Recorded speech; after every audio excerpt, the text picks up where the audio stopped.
बेटा आज हम आपके लिए लेकर आए हैं चैप्टर नंबर 2 यानी अध्याय नंबर 2 बहुपद। और बहुपद का हम लोग करने वाले हैं वन शॉट रिवीजन, यानी कि सिर्फ और सिर्फ इस क्लास में पूरी बहुपद चैप्टर का हम लोग रिवाइज करेंगे एक बार अच्छे से। ठीक है, लगभग सभी चीजों पे एक बार हम लोग फोकस करेंगे। तो चलिए देखते हैं कि भाई बहुपद में कौन कौन से टॉपिक हम आज पढ़ने वाले हैं।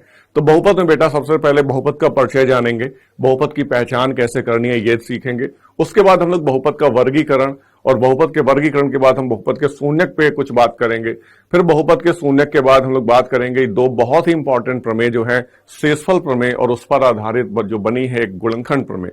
तो ये दोनों प्रमेय पढ़ेंगे और इन पर आधारित कुछ हम लोग क्वेश्चन करेंगे और बात करेंगे बीजीय सर्वसमिकाओं के बारे में। ठीक है, तो कुछ इंपॉर्टेंट सर्वसमिका यानी कि आइडेंटिटीज हैं उनके बारे में पढ़ेंगे और उन पर आधारित कुछ हम लोग करेंगे अभ्यास पर।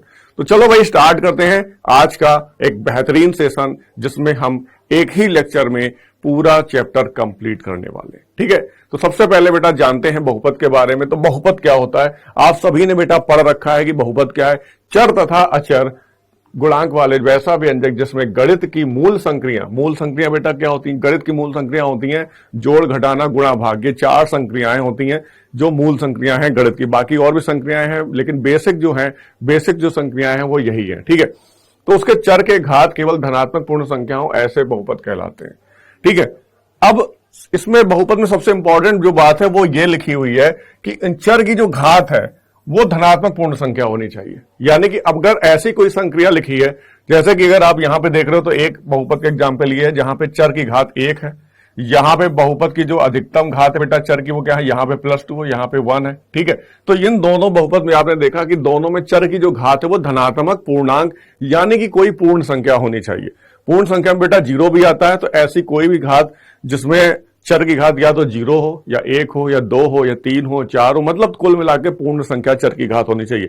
अगर पूर्ण संख्या चर की घात नहीं है तो ऐसे बहुपद, ऐसे जो बीजीय व्यंजक हैं वो बहुपद नहीं कहलाते हैं। ठीक है, जैसे कि अगर हम बात करें, मैं आपसे बोल दूं x² प्लस √x+3 बराबर 0। एक दूसरा बहुपद लेते हैं x³ प्लस x² ठीक है प्लस 1/x² प्लस 3 बराबर 0। क्या ये बहुपद है? नहीं बेटा, ये दोनों ही बहुपद नहीं है। क्यों नहीं है? क्योंकि यहां पे x की घात भिन्न संख्या आ रही है। क्योंकि √x का मतलब बेटा क्या होता है, √x का मतलब होता है x की पावर 1/2। ठीक है, उसी तरह यहां पे 1/x² है और 1/x² का मतलब होता है 1/x² का मतलब होता है x की पावर -2। तो जब यहां पे चर की जो घात है ऋणात्मक हो गई, यहां पे चर की घात जो है वो एक भिन्न में संख्या आ गई, तो ये दोनों बहुपद ही नहीं कहलाएंगे। ठीक है, तो समझ चुके हैं हम लोग कि बहुपद एक्चुअली में है क्या। बहुपद बेटा क्या है, एक ऐसा बीजीय व्यंजक है जहां पे चर की घात जो है पूर्णांक होनी चाहिए। ठीक है, अब बीजीय व्यंजक क्या होता है, चर तथा अचर पदों से बने जिनमें कुछ गणितीय संक्रियाएं हो, ऐसे पद आपके कहलाते हैं बीजीय व्यंजक। ठीक है, क्लियर हुआ यहां तक सारी बातें, है ना। अब हम लोग बात करते हैं बहुपद के वर्गीकरण की। तो बहुपद का वर्गीकरण बेटा बेसिकली 3 चीजों पे होता है। बहुपद को हमने 3 आधार पे वर्गीकृत करते हैं। पहला होता है बीजीय बहुपद। बीजीय बहुपद का मतलब होता है चर, यानी कि चरों के आधार पे कि एक बहुपद में कितने तरह के चर हैं।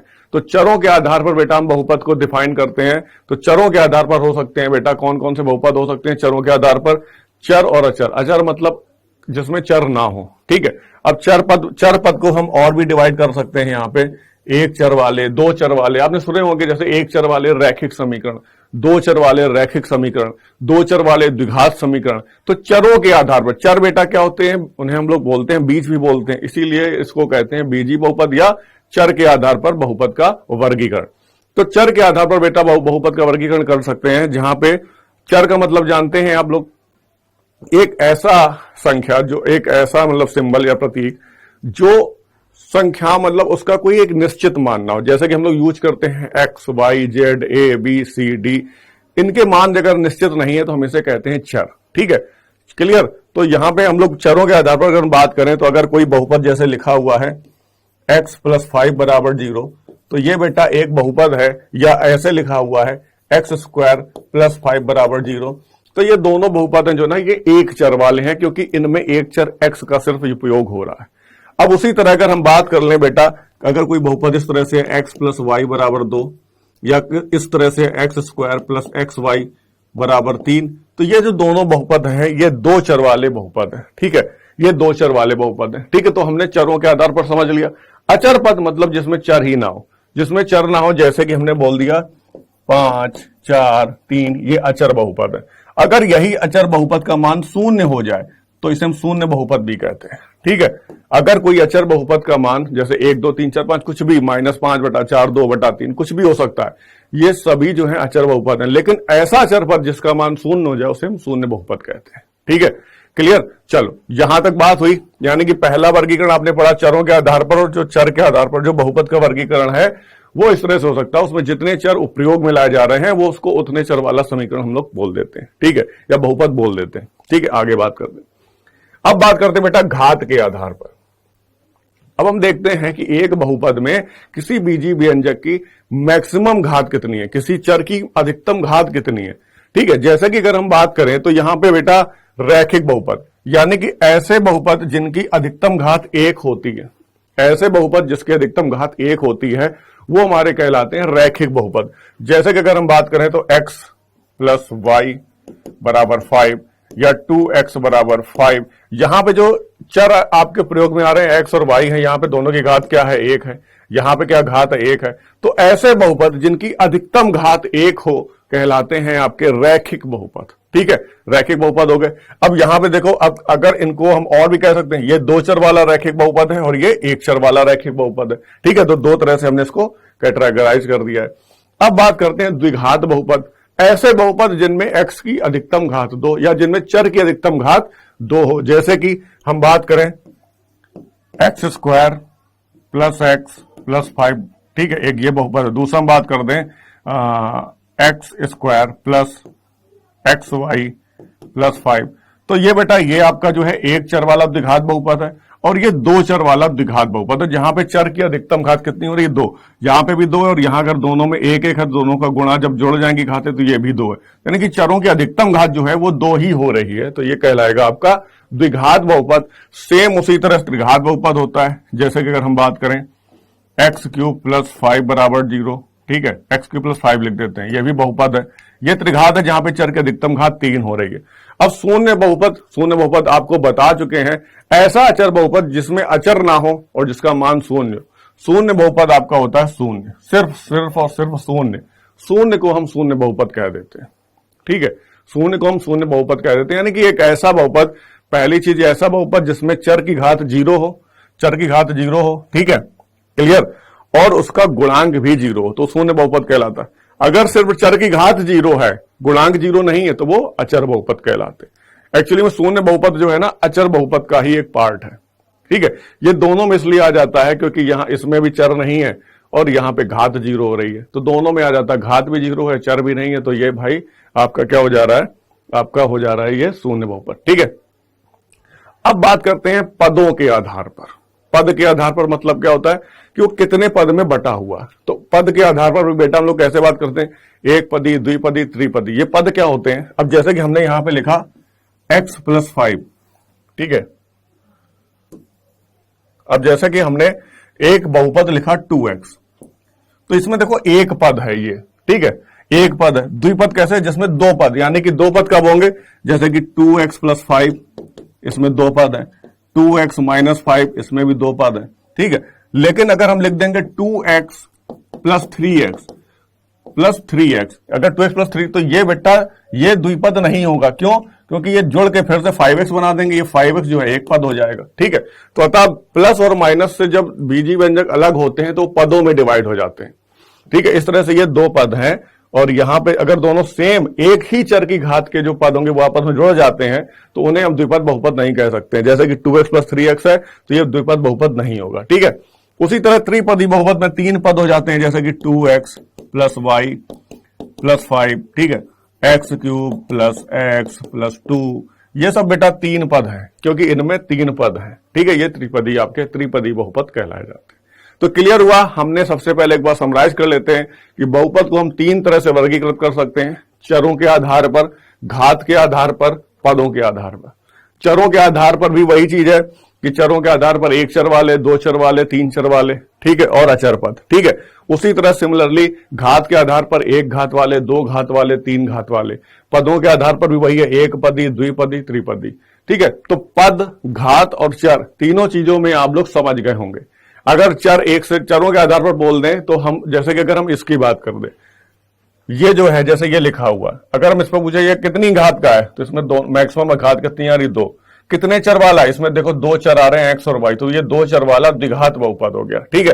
अब कितने पद में, तो एक, दो, तीन पद है। क्लियर? तो बिल्कुल अच्छे से आपको क्लियर हो गया होगा यहां पे कि भैया कि बहुपद का जो तीन आधार पर वर्गीकरण है, तो हम उसे कैसे कैसे वर्गीकरण कर सकते हैं। तो तीन आधार हैं, या तो आपसे चर पूछे जाएंगे, या घात पूछी जाएगी, या पद पूछे जाएंगे। तीनों चीज अच्छे से मैंने एक ही में बता दिया। जैसे कि ये हमने एग्जाम्पल ले लिया, यहां पे बेटा क्या है, ये इसकी अधिकतम घात दो है, इसमें दो तरह के चर हैं, एक्स और वाई, तो ये दो चर वाला हो गया, और ये द्विघात है, और त्रिपदी है, एक, दो, तीन पद है इसमें, तो ये त्रिपदी है। क्लियर? ठीक है।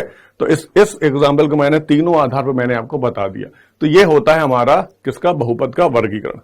आशा करता हूं कि बिल्कुल अच्छे से आपके दिमाग में फिट हो गया होगा बहुपद। आगे बढ़ते हैं, अब हम लोग बढ़ते हैं, इसके आधार पर हम लोग कुछ क्वेश्चन करते हैं। ठीक है, वो क्वेश्चन क्या है, क्वेश्चन देखो है, निम्नलिखित व्यंजकों में कौन कौन एक चर में बहुपद है और कौन नहीं है। पूछा गया है बेटा, एक चर वाले बहुपद आपसे पूछे गए जिनमें सिर्फ एक चर हो। आपसे द्विघात त्रिघात वाली कुछ बात नहीं कही गई, घात तो छोड़ दो, पद छोड़ दो, सिर्फ चर के वर्गीकरण पूछा गया है कि कौन कौन एक चर वाले। तो चर पे फोकस करते हैं, ये वाले बात करें तो ये देखो आपका एक चर वाला है, क्योंकि इसमें सिर्फ और सिर्फ एक्स यूज हो रहा है, दूसरा कोई चर नहीं है। ठीक है, तो ये तो बेटा आपका हो गया एक चर वाला बहुपद। दूसरे बात आते हैं, Y square plus root two, इसमें भी बेटा सिर्फ और सिर्फ एक चर है वाई और कोई चर नहीं है, तो यह भी आपका एक चर वाला बहुपद हो गया। ठीक है, तीसरे के क्वेश्चन की बात करते हैं, कह रहा थ्री रूट टी, ठीक है, three root T plus T root two. अब यहां पे देखो जो चर की घात है वो बेटा हो रही है 1/2, तो ये तो बहुपद ही नहीं है, ये तो बहुपद ही नहीं है, तो चर और अचर तो छोड़ दो, ये तो बहुपद की कैटेगरी में ही नहीं आ रहा है। ठीक है, क्लियर? तो इसको हम छोड़ देते हैं, आगे बढ़ते हैं। y प्लस 2y, अब यहां पे देखो ये 2/y का मतलब क्या होता है, 2 की पावर y इनवर्स, तो यहां पे y की घात ऋणात्मक इस पद में आ रही है, इस पद में y की घात क्या आ रही है, ऋणात्मक, तो ये भी आपका बहुपद नहीं है। ठीक है, ये भी आपका बहुपद नहीं है। अब बात करते हैं इसकी, ये बहुपद तो है लेकिन इसमें 1, 2, 3 तरह के चर यूज हो रहे हैं, तो ये 3 चरों वाला बहुपद है, तो अतः ये भी आपका एक चर वाला बहुपद नहीं है। तीनों बात समझ में आई? ठीक है, क्लियर हुआ है ना? तो आपको जैसे क्वेश्चन आए अब लिख सकते हो कि भैया इसमें साफ साफ दिख रहा है एक चर वाला बहुपद है। ठीक है, उसके बाद ये एक चर वाला बहुपद है, ये बहुपद ही नहीं है, क्योंकि यहां पे टी की घात कितनी है, 1/2 है। उसके बाद हम यहां पे आते हैं, ये बहुपद नहीं है क्योंकि यहां पे y की घात ऋणात्मक है। यहां पे बेटा ये बहुपद तो है लेकिन इसमें 3 चर x, y, t जो है प्रयोग में हो रहे हैं, अतः यह 3 चरों वाला रैखिक बहुपद, जो भी 3 चरों वाला बहुपद है, अतः यह एक चर वाला नहीं है। तो क्लियर हुआ यहां पे, है ना? आगे बढ़ते हैं, अगला क्वेश्चन, निम्नलिखित में से प्रत्येक में एक्स स्क्वायर का गुणांक लिखिए। ये छोटे छोटे क्वेश्चन है आपकी बेसिक जानकारी यानी मौलिक जानकारी के लिए। ठीक है, तो हम आगे अच्छे से क्वेश्चन भी लाएंगे, लेकिन अभी सिर्फ हम लोग कॉन्सेप्ट क्लियर करा रहे हैं कि भाई एक बार बहुपद समझ में आ जाए फिर हम आगे की बात करते हैं। होता क्या है कि हम लोग बेसिक चीजें जानते नहीं, कैलकुलेशन हम फिर सीख नहीं पाते हैं, हमें फिर आगे बड़े बड़े क्वेश्चन करने में प्रॉब्लम होती है। ठीक है, तो यहां पे बात करें बेटा, निम्नलिखित में से प्रत्येक में एक्स स्क्वायर का गुणांक लिखिए। तो भाई समीकरण 1 की बात करें या क्वेश्चन 1 की बात करें तो यहां पे बेटा क्या है, 2 plus x square plus x है। ठीक है, तो यहां पे एक्स स्क्वायर का गुणांक क्या है, एक्स स्क्वायर का गुणांक 1 है।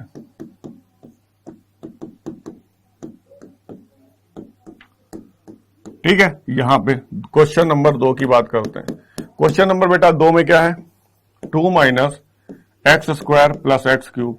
तो यहां पे एक्स स्क्वायर के साथ किसका, -1 का गुणा है, तो यहां पे एक्स स्क्वायर का गुणांक क्या है बेटा, क्या है, -1 है। देखो यहां पे 1 नहीं है, एक्स स्क्वायर के साथ गुणांक हमेशा चिन्ह सहित आता है, तो यहां एक्स स्क्वायर के पहले माइनस है तो माइनस भी आएगा, और प्लस देखो किसी भी संख्या में 1 से गुणा करने फर्क पड़ता नहीं, जब कुछ भी गुणांक ना हो तो 1 होता है। और कब तो बच्चे कंफ्यूज होते हैं, तो सब 0 कब होता है, यार अगर हम जीरो से गुणा कर देंगे तो पूरा पद ही जीरो हो जाएगा, क्योंकि जीरो से हम किसी भी संख्या में गुणा कर दें वो जीरो होगा। ठीक है, देखो यहां पे अगर जीरो का गुणा किसी भी चर में या चर के किसी भी घात में हो रहा तो वो जीरो आएगा, वो पद ही नहीं रहेगा। अगर और एक का गुणा अगर हम किसी में करते हैं तो हमें एक्स स्क्वायर मिलेगा, यानी उस पद पे कोई फर्क नहीं पड़ता। अगर हम एक से गुणा कर दें, जीरो से गुणा कर दें, तो वो पद ही जीरो हो जाएगा। अतः यहां पे एक्स स्क्वायर का गुणांक जीरो ना होके -1 होगा, ये बात ध्यान रखना। तीसरे क्वेश्चन की बात करते हैं अगर हम, तीसरा क्वेश्चन जो हमारा बेटा है वो क्या है, π/2 upon x square plus x. तो इसमें देखो एक्स स्क्वायर का गुणांक क्या है, इसमें बेटा एक्स स्क्वायर का गुणांक क्या आ रहा है, π/2 आ रहा है। ठीक है, π/2 आ रहा है, क्लियर। यहां पे π/2 है तो π/2 आ जाएगा। उसी तरह यहां पे बेटा, यहां पे जो एक्स स्क्वायर है वो है ही नहीं। ठीक है, अब यहां पे देखो एक्स स्क्वायर है ही नहीं, तो हम बेटा इसे लिख सकते हैं। देखो ये वाला क्वेश्चन इंपॉर्टेंट है।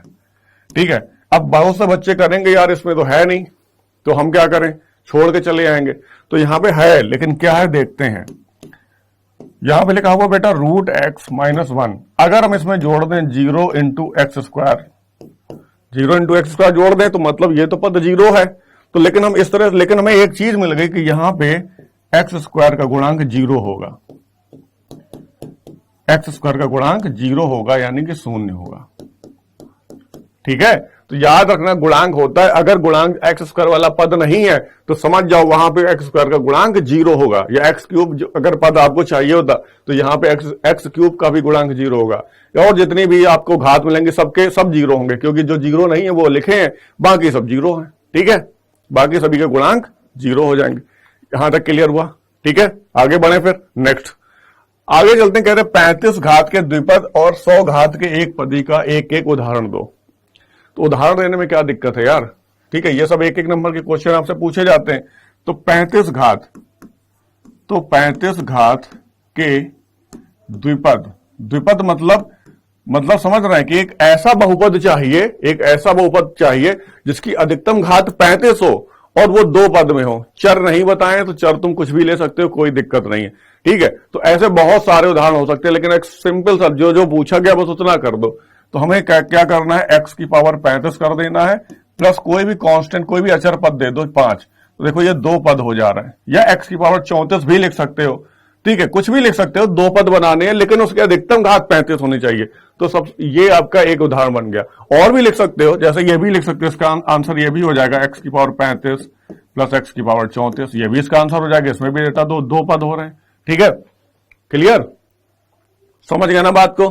तो यहां पे इसके दोनों और भी आंसर हो सकते हैं, लेकिन बस ध्यान देना दो कंडीशन, पद दो होने चाहिए। ठीक है, दो से ज्यादा नहीं होने चाहिए, और अधिकतम घात 35, यानी किसी भी चर की घात अधिकतम 35 होनी चाहिए, इससे ज्यादा नहीं होनी चाहिए। तो पहला आंसर तो ये आ गया। दूसरा आंसर कह रहा है भाई, दूसरा आंसर क्या कह रहा है, 100 घात के एक पदी। तो 100 घात का एक पदी,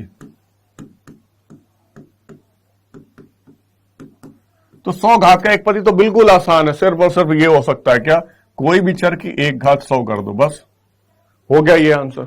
आप यहां एक्स की जगह ABCD कुछ भी ले सकते हो, कोई प्रॉब्लम नहीं है ना। लेकिन हम लोग क्या है सबसे ज्यादा यूज करते हैं XYZ चरों में, तो वो x की पावर हमने 100 लिख दिया। ये 100 घात का एक पदी आपका बहुपद है। यहां तक बात क्लियर हुई है ना। आगे बढ़ते हैं फिर। अब कह रहे निम्नलिखित बहुपदों में से प्रत्येक बहुपद की घात लिखिए। अब प्रत्येक बहुपद की घात लिखनी है, तो अगर हम पहले क्वेश्चन की घात लिखें तो घात बेटा क्या होती है, किसी बहुपद की घात होती है उस बहुपद में चर की अधिकतम घात। अब इस बहुपद में चर क्या है, x है। अब x की अधिकतम घात क्या दिख रही है बेटा, 3 है दिख रही है। तो यहां पे इस बहुपद की घात कितनी बेटा, 3 आ जाएगी। अब यहां पे बात करते हैं, यहां पे चर t है और t की अधिकतम घात कितनी है, 1 है। तो ये यहां पे बहुपद की घात 1 हो जाएगी। यहां पे बेटा क्या है, बहुपद की अधिकतम घात y है और y की अधिकतम घात कितनी है बेटा, 2 हो रही है।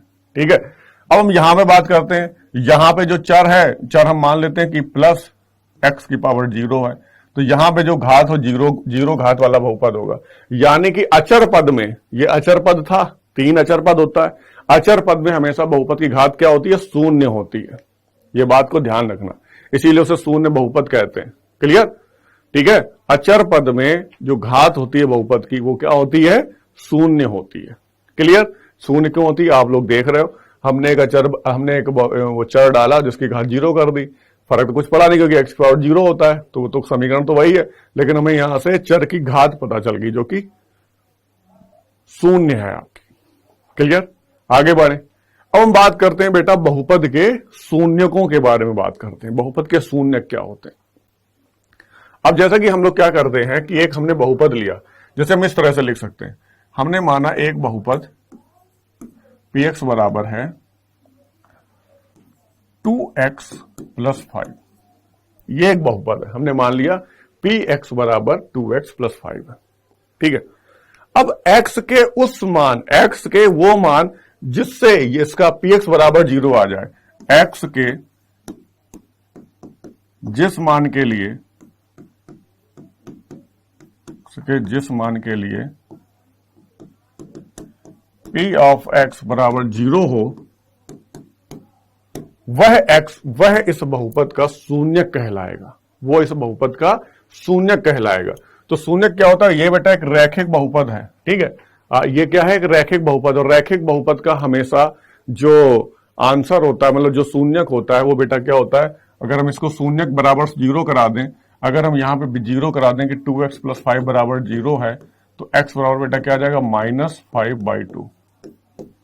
ये आ जाएगा -5/2। तो चलो हम देखते हैं यहां पे हम लोग लिखते हैं कि p -5/2 बराबर 2, ब्रैकेट में क्या लिख देंगे? -5/2 + 5। ठीक है। तो हम लोग यहां पे करते हैं 2 से 2 कैंसिल हो जाएगा, -5 + 5 बराबर 0। तो हम लोग लिख सकते हैं अतः बहुपद 2x + 5 का शून्यक -5/2 होगा, क्योंकि x का मान -5/2 लेने पर हमें इस बहुपद px का मान 0 प्राप्त हो जाता है।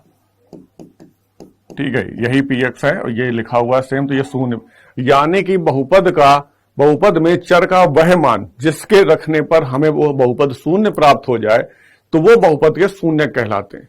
और बहुपद के जो शून्यक होते हैं वो बहुपद की घात पे डिपेंड करते हैं, उनकी संख्या, शून्यकों की संख्या। रैखिक बहुपद यानी कि एक घात वाले बहुपद का जो मान होगा वो 1 होता है x का, यानी कि रैखिक बहुपद में सिर्फ और सिर्फ किसी भी रैखिक बहुपद का सिर्फ एक शून्यक हो सकता है। द्विघात बहुपद में अधिकतम 2 शून्यक हो सकते हैं, त्रिघात बहुपद में अधिकतम 3 शून्यक हो सकते हैं, उसी तरह चतुर्घात बहुपद में अधिकतम 4 शून्यक हो सकते हैं। शून्यक का मतलब होता है x के वो मान जिनको हमें रखने पर हमें 0 प्राप्त हो जाए। ठीक है, जिनको हमें रखने पर बहुपद का मान हमें 0 प्राप्त हो जाए। तो जैसा कि आप लोग देख रहे हो, हमने x का मान यहां पे रखा -5/2, तो x का मान जैसे हमने -5/2 रखा तो हमें बहुपद मिल गया 0। अब जब 0 मिल गया तो ये बहुपद जो है, यानी किस मान पे, जब हमने 5/2 रखा, -5/2, तो -5/2 इस बहुपद के लिए शून्यक है। इसी तरह द्विघात बहुपद में भी होता है और त्रिघात बहुपद में भी होता है। तो शून्य का सिर्फ इतना मतलब है, बस इतना समझिए कि बहुपद के शून्य क्या है। अब इनके निकालने की विधि अलग अलग है। रैखिक बहुपद में तो आपको पता है शून्य का मान क्या होता है। हमेशा अगर कोई रैखिक बहुपद ax + b = 0 के रूप में है, जहां a और b अचर हैं और x चर है, यानी अचर का मतलब यहां a b आपको कोई संख्याएं मिलेंगी, तो हमेशा जो x का मान आएगा वो आता है -b/a। ठीक है, -b/a हमेशा इसका शून्यक होगा। ये रैखिक बहुपद में होता है। उसी तरह बेटा हम द्विघात बहुपद के भी हम लोग शून्यक निकालने सीखेंगे आगे। ठीक है, तो चलो आगे बढ़ते हैं। अब हम बात करते हैं, यहां पे क्या है, क्वेश्चन है, कह रहा है कि निम्नलिखित पर बहुपद इसके मान ज्ञात कीजिए। ठीक है, अब मान ज्ञात करना है तो हम ऐसा निकाल सकते हैं, एक बार 0 रख के एक बार -1, जिस पर हमें 0 प्राप्त हो जाए वही x का शून्यक हो, वही इस बहुपद का शून्यक होगा। और शून्यक को भी हम उस बहुपद के उस समीकरण के हम लोग हल या मूल कह सकते हैं। ठीक है, वो हम लोग आगे पढ़ेंगे जब हम लोग बात करेंगे द्विघात बहुपद में। ठीक है, चलो तो यहां बात करते हैं, तो हम इसको ऐसे लिख सकते हैं भाई, हल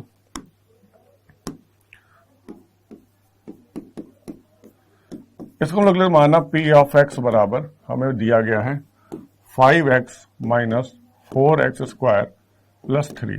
ठीक है, अब कंडीशन एक है, कब, जब x बराबर 0 हो, यानी कि हमें निकालना है पी ऑफ जीरो। तो पी ऑफ जीरो निकालोगे तो 5 का गुणा जीरो में करोगे, ठीक है, -4 जीरो का स्क्वायर प्लस 3। अब हम देखते हैं क्या आता है, 5 आता है। तो 5 आता है, यहाँ पे माइनस का ये तो जीरो हो जाएगा, तो -0 प्लस 3। तो यहाँ पे बेटा हमें मिल जाता है 8।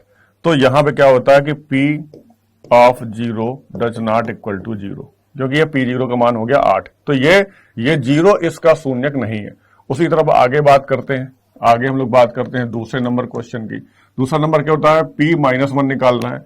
तो P ऑफ -1 मतलब समझ रहे हो कि अगर Px बराबर ये, तो जहां जहां x है वहां वहां x यहां लिखा हुआ है। तो हमने जो जो मान रखने हैं, x बराबर -1 रखना है, तो हमने P x की जगह -1 रखा। तो जैसे x की जगह -1 रखते तो सब में यहां -1 आ जाएगा, यानी कि क्या आ जाएगा, 5 गुणा -1 माइनस का 4 -1 स्क्वायर प्लस 3।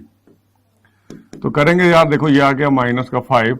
अब ये हो जाएगा -4 और ये हो जाएगा प्लस का 3। तो 5 4 9 से 3 का 6, तो -6 बचेगा। तो यहां पे हम लोग लिख देंगे P -1 भी जीरो के बराबर नहीं है, अतः -1 भी इसका एक हल नहीं होगा। अब हम बात करते हैं तीसरे क्वेश्चन की। तीसरे हम लोग रखते हैं P कितना रखना है, 2। तो P2 बराबर बेटा आपका क्या आ जाएगा, यहां पे आ जाएगा 5 गुणा 2 फिर -4 गुणा 2 प्लस का 3। तो ये आ जाएगा 5 दूना 10 -8, सॉरी 2 का स्क्वायर है यहाँ पे, है ना, 2 का स्क्वायर है। तो यहां पे बेटा क्या हो जाएगा,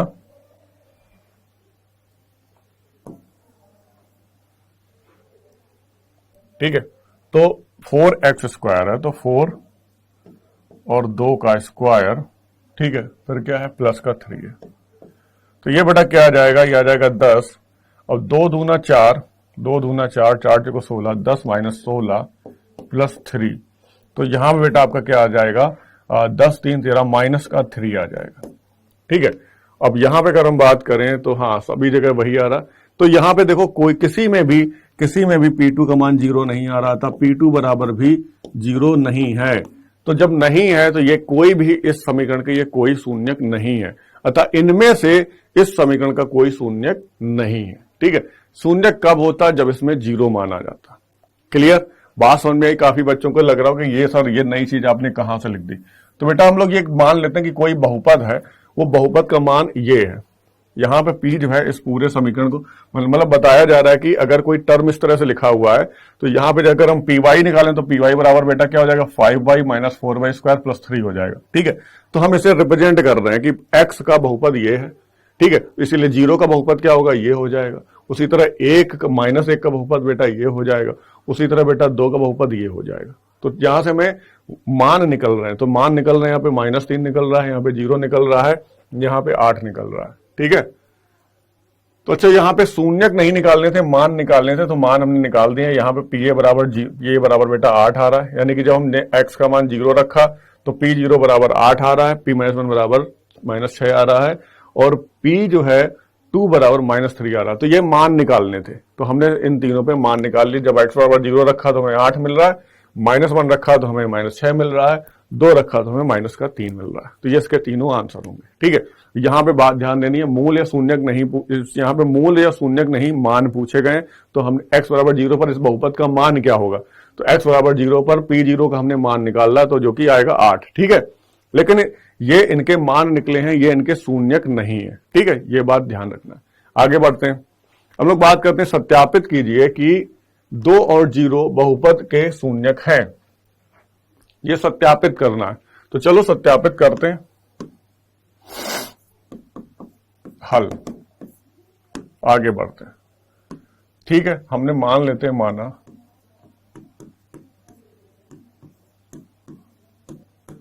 बराबर x² - 2x, ये हमने मान लिया, ठीक है।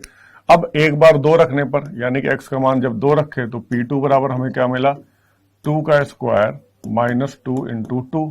तो हमें बेटा क्या मिल रहा है, 4 - 4, अतः P2 बराबर मिल गया हमें 0, ठीक है। P(2) मिल गया हमें 0। तो अतः हम लिख सकते हैं, अतः बहुपद x² - 2x का एक शून्यक 2 है, यही हमें सिद्ध करना था। उसके बाद हम लोग P0 लेते हैं। अब P0 का मान, तो P0 का मान बेटा क्या हो जाएगा, P0 बराबर हो जाएगा 0 का स्क्वायर माइनस 2 इंटू 0। तो ये भी बेटा क्या आ जाएगा, 0 माइनस 0 बराबर 0। तो हम लोग लिख सकते हैं, यहां पे ये भी मिल गया, अतः अब यहां पे लिख देंगे अतः 0 एक्स स्क्वायर माइनस 2x का शून्यक होगा। तो यहां पे बेटा ये दोनों ही इसके शून्यक हो रहे हैं, क्योंकि इन दोनों के मान रखने पर हमें इनका जो हल मिल रहा है वो शून्य मिल रहा है। ठीक है, तो हम कह सकते हैं, अगर अब यहां से एक बात जाननी है कि अगर px बराबर एक्स स्क्वायर माइनस 2x या px बराबर कोई बहुपद है और p के किसी यहां पे x के किसी मान के लिए अगर इस बहुपद, ये बहुपद को रिप्रेजेंट करता है, इस बहुपद का मान शून्य आ जाता है, तो वो उसका हल या शून्य कहलाता है। ठीक है, बात समझ में आई है ना। आगे बढ़ते हैं। अब हम बहुत बात करते हैं बेटा शेषफल प्रमेय की। तो शेषफल प्रमेय क्या है, शेषफल प्रमेय के बारे में जानते हैं। तो एक एग्जाम्पल लेते हैं। जैसे कि अगर हमने एग्जाम्पल लिया, क्या कि 17 में अगर हम 3 से डिवाइड करें, 17 में अगर हम 3 से डिवाइड करें तो हम कैसे डिवाइड करेंगे, हम इसे इस तरह से डिवाइड करेंगे। 3 में जब 17 से भाग देते हैं तो 3 पचे 15, 5 बार गया, 2 शेषफल बचा, ऐसे लिखते हैं। ठीक है, तो इसको हम एक तरीके से और लिख सकते हैं। इसे हम कैसे लिख सकते हैं कि भैया 17 बराबर है 3 गुणा 5 प्लस 2। ठीक है, तो यहां पे बेटा 17 क्या है, 17 क्या हो रहा है, 17 बेटा होता है भाज या इसे बोलते हैं इंग्लिश में डिविडेंड। ठीक है, भाज बराबर 3 क्या था बेटा, 3 था भाजक। अब भाजक को बेटा हम लोग क्या बोलते हैं, डिवाइजर। ठीक है, डिवाइजर हो गया, गुणा भागफल बेटा क्या आ रहा है, 5 आ रहा है, भागफल को बोलते हैं बेटा कोसेंट। ठीक है, कोसेंट हो गया, प्लस शेषफल, इसको कहते हैं वो बेटा रिमाइंडर। ठीक है, तो ये भाग करना तो हम लोग जानते ही थे, लेकिन इसका लिखने का कुछ तरीका ये है, जहां पे क्या है, ये भाज्य है, ये भाजक है, और ये भागफल है, और ये शेषफल। ठीक है, अब हमें क्या करना है कि ये जो हमने अंकों पे किया है, ये अंकों पे किया है, अगर यहां पे चर यानी कुछ बीजी व्यंजक होते तो क्या उन पे भी लागू होता, तो हां बेटा ये उन पे भी लागू होता है। ठीक है, इसको विस्तार से पढ़ने के लिए आप चैप्टर पे जा सकते हैं, जहां पे आपको 1 बाय 1 पढ़ाया जाएगा। ठीक है, लेकिन हम लोग कर रहे हैं रिवीजन। तो रिवीजन में हमें ये पता है कि हाँ ये जो फॉर्मूला है ये जो है किस पे लागू होता है, ये आपका लागू होता है बीजी व्यंजक पे भी। ठीक है, तो बीजी व्यंजक पे भी ये लागू होता है, तो हम इसको लिख सकते हैं, यानी दोनों पे। अगर हम मान लेते हैं यहां पे क्या, अगर हम मान लेते हैं कि कोई बहुपद px है, ठीक है, कोई बहुपद px है जिसमें कोई दूसरे बहुपद gx से भाग देने पर, कोई दूसरे बहुपद जिसमें gx से भाग देने पर जहां px की घात बड़ी होनी चाहिए g ऑफ x की घात से। ठीक है, gx की घात से हमेशा px की घात बड़ी होनी चाहिए। तो हमें बटा क्या मिलता है, तो हमें मिल जाता है p ऑफ x बराबर g of x into q of x plus r of x। अब देखो r ऑफ x और qx क्या है, ये हमें दो नए बहुपद प्राप्त होते हैं, ये दो हमें नए बहुपद प्राप्त होते हैं, जिसे हमें से ये क्या मिल जाता है, हमें ये भागफल प्राप्त हुआ। हमने जब देखो यहां पे किया, हमें दो चीजें थी 17 और 3, 17 और 3 से जब हमने डिवाइड किया तो हमें दो नई चीजें मिली, एक 5 और 2। ये 5 बेटा आपका कहलाता है भागफल। ठीक है, और ये जो 2 है ये आपका बेटा क्या कहलाता है, शेषफल। उसी तरह बीजी व्यंजक में भी सिमिलरली, बीजी व्यंजक में भी हमें दो चीजें नहीं मिलती हैं, क्या, भागफल यानी कि भागफल वाला बहुपद, और ये क्या होता है, शेषफल वाला बहुपद। भागफल क्यों, QX लिख दिया क्योंकि कोसेंट भागफल, रिमाइंडर मतलब शेषफल। तो इसलिए हमें दो ये नए बहुपद प्राप्त होते हैं। ये जो दो नए बहुपद प्राप्त होते हैं, जिनमें से जो ये RX है, RX की घात हमेशा GX से कम होगी। ठीक है, यहां पे जो RX, जैसे यहां पे PX की घात हमेशा GX से बड़ी होनी चाहिए, उसी तरह जो RX की घात है वो GX से हमेशा छोटी होनी चाहिए। ठीक है, क्या होनी चाहिए? हमेशा छोटी होनी चाहिए। तो इस यहां पे एक चीज ये आई। ठीक है, यहां पे अब एक चीज आ गई। अब यहां पे शेषफल प्रमेय क्या है? शेषफल प्रमेय बेटा क्या कहती है? शेषफल प्रमेय कहती है कि अगर कोई बहुपद, अगर किसी बहुपद को अगर हम GX से डिवाइड कर रहे हैं, ठीक है, अगर हम GX से डिवाइड कर रहे हैं और ये GX जो है एक रैखिक बहुपद है, अगर GX एक रैखिक बहुपद है, अब रैखिक बहुपद से छोटा सिर्फ अचर पद होता है, तो यानी कि जो रिमाइंडर होगा वो अचर होगा। तो यहां पे बताया गया कि जो GX रैखिक बहुपद है, रैखिक बहुपद का बेटा किस फॉर्म में होता है? AX प्लस B के रूप में होता है। तो वहां पे जो रैखिक बहुपद का जो शून्यक होगा, वो शून्यक रैखिक बहुपद का जो होगा वो शून्यक का मान बहुपद में रखने पर हमें जो रिमाइंडर होगा वो प्राप्त हो जाता है। हमें रिमाइंडर डायरेक्ट प्राप्त हो जाता है, हमें लंबी भाग विधि नहीं करनी पड़ती है। मतलब कि जैसे अगर हम बोलें कि 3 से 17 में भाग दो और हमें शेषफल बता दो क्या है, हमें शेषफल बता दो क्या है, तो बेटा वो जो शेषफल जो बताया जाएगा वो शेषफल हम एक तो भाग से करेंगे और दूसरा में डायरेक्ट पता चल जाए कि इसका शेषफल 2 आ जाए, तो वो तो यहां पे हमें डायरेक्ट शेषफल प्राप्त हो जाता है, डायरेक्ट हमें शेषफल प्राप्त हो जाता है। तो एक बार देख लेते हैं, यहां पे आपकी आती है शेषफल प्रमेय। शेषफल प्रमेय बेटा कहती है कि कोई बहुपद अगर PX है जो 1 से अधिक या 1 के बराबर घात वाला एक बहुपद है, ठीक है, और मान लीजिए A कोई वास्तविक संख्या है, यदि PX को एक रैखिक बहुपद X माइनस A, रैखिक बहुपद से भाग दिया जाता है। अब रैखिक बहुपद कोई X माइनस A है, तो इसका इस रैखिक बहुपद का शून्यक क्या होगा? इस रैखिक बहुपद का बेटा शून्यक X बराबर A होगा कि नहीं होगा? तो यानी कि A होगा तो P ऑफ A, तो जो PA होगा, P ऑफ A, ये शेषफल होगा, ये शेषफल होगा। जस्ट यही मैंने अभी जस्ट यहां पे बताया आपको कि भैया जो PX है इसको कोई रैखिक बहुपद से जब आप भाग दोगे, रैखिक बहुपद से भाग दोगे, तो जो रैखिक बहुपद का जो शून्यक होगा वो शून्यक का मान हमेशा आपका शेषफल होगा।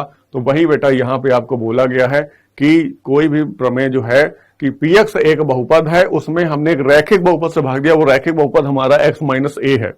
ठीक है, X माइनस A अगर कोई रैखिक बहुपद है तो यहां पे शून्यक क्या हो जाएगा? A हो जाएगा। तो A, तो शून्यक का मान रखने पर उस बहुपद में शून्यक का मान रखा तो हमें क्या PA मिलेगा, तो PA जो है वो शेषफल के बराबर होगा इस बहुपद के। तो वही बात बताया जा रहा कि रैखिक बहुपद से भाग देने पर शेषफल जो है वो PA प्राप्त होता है। ये है हमारी शेषफल प्रमेय। ठीक है, ये है हमारी शेषफल प्रमेय। अगर हमें यहां आपको क्वेश्चन देखो कैसे दिया जाएगा, इसमें क्वेश्चन आपको 2 बहुपद दिए जाएंगे जिसमें बोला जाएगा कि भाग विधि से, देखो 2 तरीके हैं, एक तो हम लंबी भाग विधि करें तब शेषफल निकालें, और दूसरा तरीका ये वाला है कि भैया हमें पता है कि शेषफल प्रमेय के अनुसार अगर PA बराबर जो है वो हमारा शेषफल आएगा, तो हम PA की वैल्यू निकाल लेते हैं। ठीक है, अब इस पर आधारित क्वेश्चन कैसे आते हैं वो एक बार देख लेते हैं तो आपको ज्यादा अच्छे से समझ में आएगा। ठीक है, तो बात करते हैं क्वेश्चन की। यहां में बोला गया कि एक बहुपद ये है को निम्नलिखित से भाग देने पर शेषफल ज्ञात कीजिए। इस तरह से क्वेश्चन आएंगे। अब एक तो तरीका यार क्या है कि x प्लस 1 से हमें भाग देना है ना, x प्लस 1 से भाग देना है। तो एक तो तरीका है कि भैया x प्लस 1 से हम भाग दें, इसमें लंबी विधि से। हाँ, क्वेश्चन ये भी आ सकता है कि हमें लंबी विधि से भाग देना है। तो लंबी विधि से देखो पहले मैं भाग देके सिखाता हूं, फिर मैं शेषफल प्रमेय का उपयोग करके बताऊंगा देखो दोनों में शेषफल सेम आ रहा है या नहीं आ रहा। ठीक है, चलो करते हैं लंबी विधि से भाग। तो पहले क्वेश्चन लेते हैं पहला वाला। तो पहला वाला में बेटा हमें क्या करना है, x प्लस 1 से हमें भाग देना है, किसमें?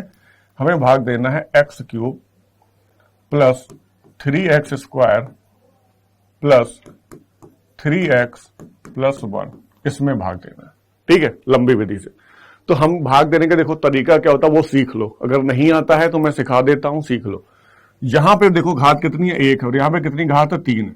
तो जब हम इसमें सिर्फ इसमें भाग देंगे तो हमें क्या x स्क्वायर मिलेगा, तो x स्क्वायर हम यहां पे लिख देते हैं। ठीक है, हमें x से इसमें देना है भाग। ठीक है, दे दिया।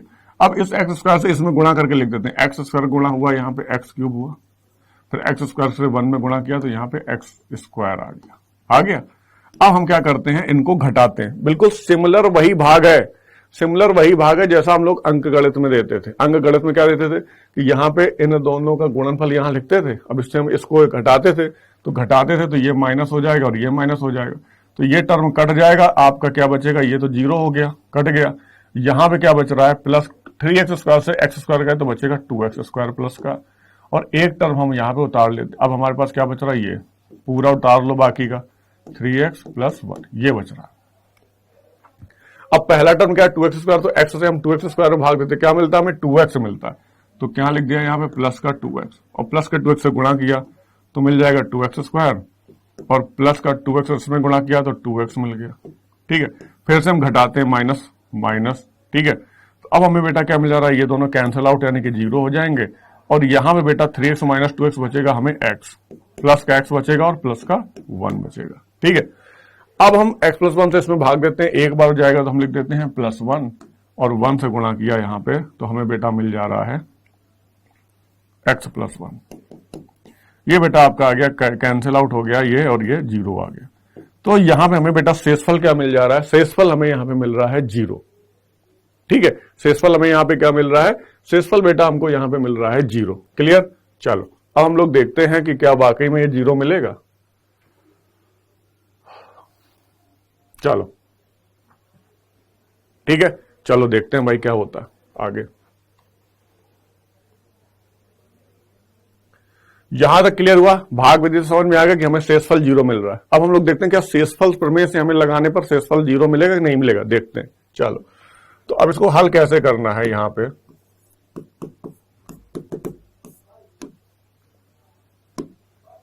कि बहुपद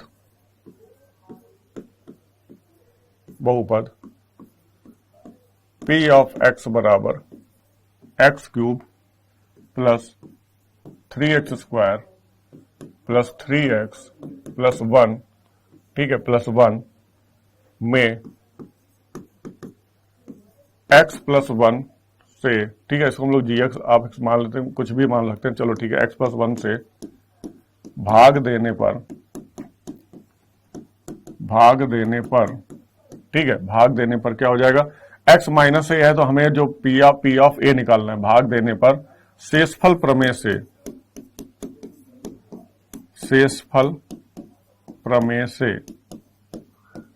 अब देखो x + 1 बराबर 0 है तो यहां से हमें x का जो शून्य है वो क्या मिल जाएगा -1। अतः p - 1 बराबर, p - 1 रखना पड़ेगा। हमने बताया था ना, हमने क्या बताया था कि अगर x से भाग दे रहे हैं तो p a शेषफल होता है, तो शेषफल प्रमेय से हम लिख देंगे, शेषफल प्रमेय से जो p - 1 होगा वो शेषफल होगा, तो हम लोग लिख देते हैं -1 का होल क्यूब प्लस 3 -1 का होल स्क्वायर प्लस 3 -1 प्लस 1। तो हमने ज्ञात किया, क्या आ जाएगा, ये आ जाएगा -1, ये आ जाएगा -1 में प्लस हो जाएगा, प्लस का 3 आ जाएगा, ये आ जाएगा -3, ये आ जाएगा +1। देखो ये कैंसिल हो गया, ये कैंसिल हो गया, क्या मिल गया बेटा 0।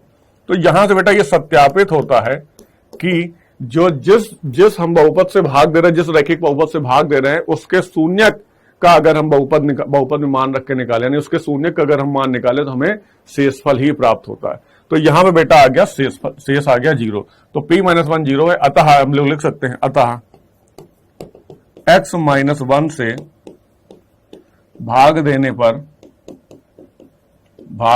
पर शेषफल 0 प्राप्त होगा। ठीक है, अब आगे आप लोग कर सकते हो। अब यहां पे x है तो यहां पे देखो x है तो x बराबर, x का शून्य क्या हो रहा है, 0 हो रहा है, तो x बराबर यहां 0 रखोगे तो 0 निकाल लोगे तो हमें शेषफल 1 मिल जाएगा, क्योंकि ये भी 0, ये भी 0, ये भी 0, तो 1 मिल जाएगा। तो शेषफल यानी कि p0 का मान हमें क्या मिल जाएगा, p0 का मान हमें मिल जाएगा 1, अतः x से भाग देने पर हमें 1 मिल जाएगा। आप भाग करके देख सकते हो, x से भाग देने पर ये सिर्फ 1 बचेगा, 1/x, तो सिर्फ 1 बच जाएगा आपका। ठीक है, उसके बाद बात कर रहे हैं कि x + पाई, तो एक बार आप हर जगह पाई रख के देख लेना, तो पाई के रूप में आपका आंसर शेषफल जो है वो पाई के रूप में आपको मिल जाएगा। ठीक है, तो पाई के रूप में बेटा क्या मिल जाएगा, आपको मिल जाएगा 3π³ प्लस 3π² प्लस 3π प्लस 1, ये आपका शेषफल आ जाएगा। ठीक है, 5 + 2x से डिवाइड करोगे तो यहाँ पे 5 + 2x का शून्य बेटा क्या हो जाएगा, -5/2। तो p - 5/2 निकाल लेना है, क्या निकाल लेना है, p - 5/2, यानी कि पूरे समीकरण में -5/2 x की जगह रख देना है। तो p - 5/2 का जो मान होगा वही तो शेषफल होगा।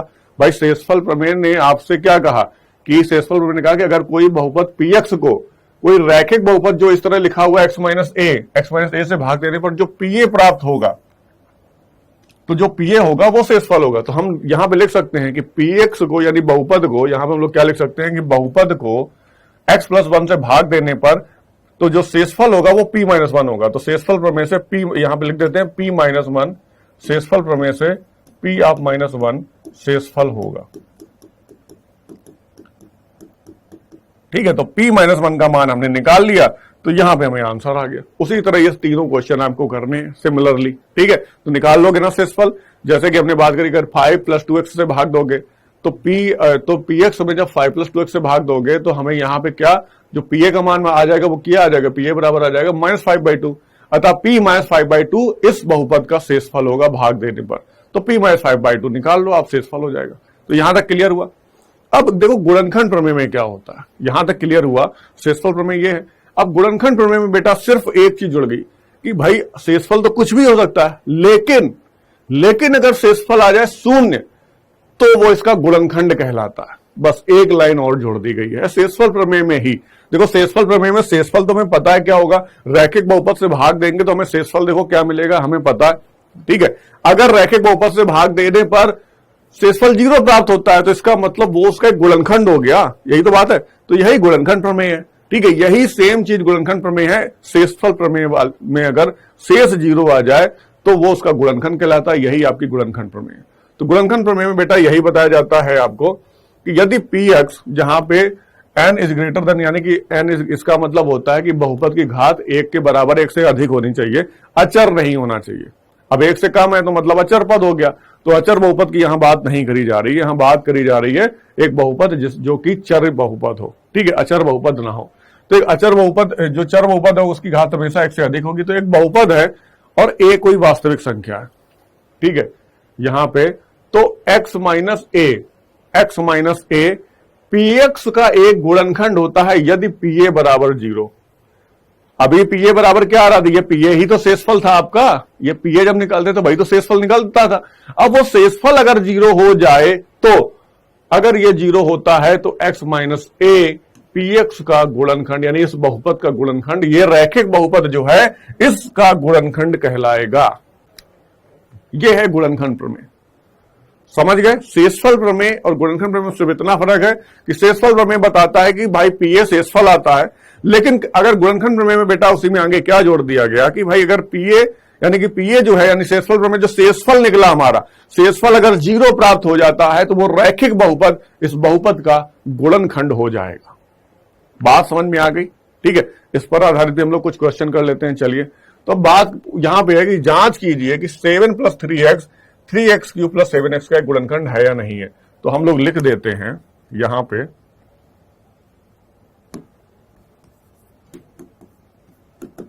हल। यहां पे बेटा हम लोग लिखते हैं कि यदि 7 प्लस 3x यहां पे हम लोग लिख रहे हैं, जहां पे x बराबर क्या जाएगा -7/3 आएगा। शून्य जो है वो क्या हो जाएगा -7/3 -3 p of x 3x cube plus 7x का गुणनखंड है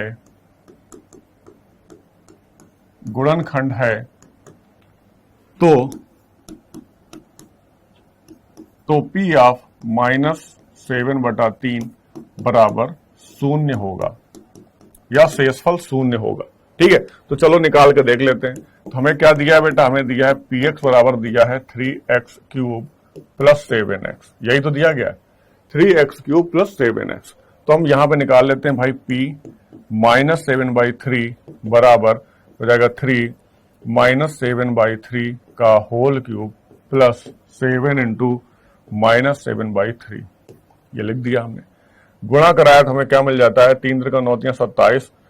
ठीक है, तो -7 का क्यूब 7 7 49 343, तो माइनस का 343। अब ये 27 आएगा, 3 से कट जाएगा, बटा 9 आ जाएगा, प्लस का आ जाएगा 7 7 49 माइनस का 49/3। ठीक है, तो यहां पे देखो ये हमें शून्य प्राप्त नहीं होता है, अतः ये p माइनस 7/2 यानी कि अतः 7 + 3x इसका गुणनखंड नहीं होगा।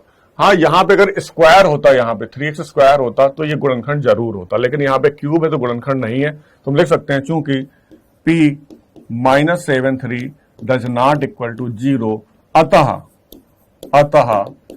क्या है, बहुपद क्या था, 7 + 3x, 7 + 3x बहुपद क्या था, 3x³ + 7x, 3x³ + 7x का गुणनखंड नहीं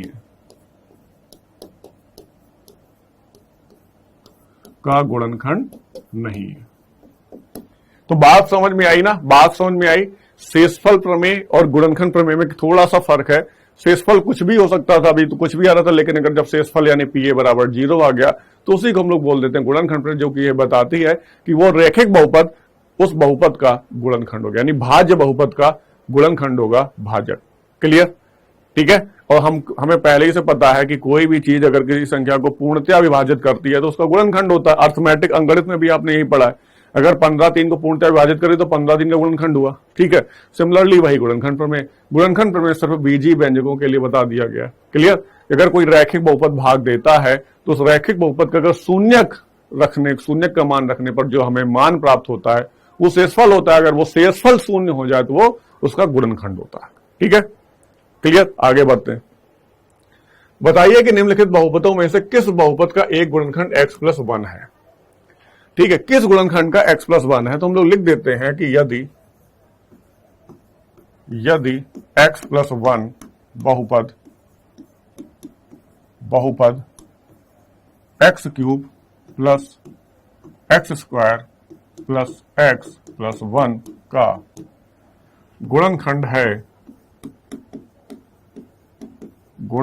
है तो ठीक है, तो यहां पे हम लोग लिख देते हैं px बराबर, ठीक है, यहां पे हम लोग लिख देते हैं px, ये जरूर लिखना है। ठीक है, px बराबर का गुणनखंड है तो p, अब यहां x + a है तो यानी कि x - a बराबर यहां a होना चाहिए, तो यहां पे आ जाएगा -1 बराबर 0 होगा।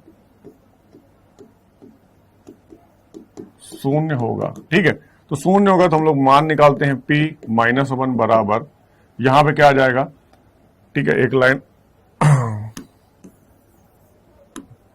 यहां पे देखते हैं, p ऑफ x हमें क्या दिया गया है, x³ + x² + x+1, तो p ऑफ -1 बेटा क्या हो जाएगा, p ऑफ -1 हो जाएगा -1, जहां जहां x है वहां -1 रखना, तो यहां x है तो यहां -1 प्लस -1 का स्क्वायर प्लस -1 + 1, यहां पे आ जाएगा, ये -1 आ जाएगा और ये +1 आएगा और ये -1 आ जाएगा, ये +1 आ जाएगा, ये कट गए आपस में, यहां आ गया 0, तो यहां पे मिला हमें p -1 बराबर क्या मिल गया, 0।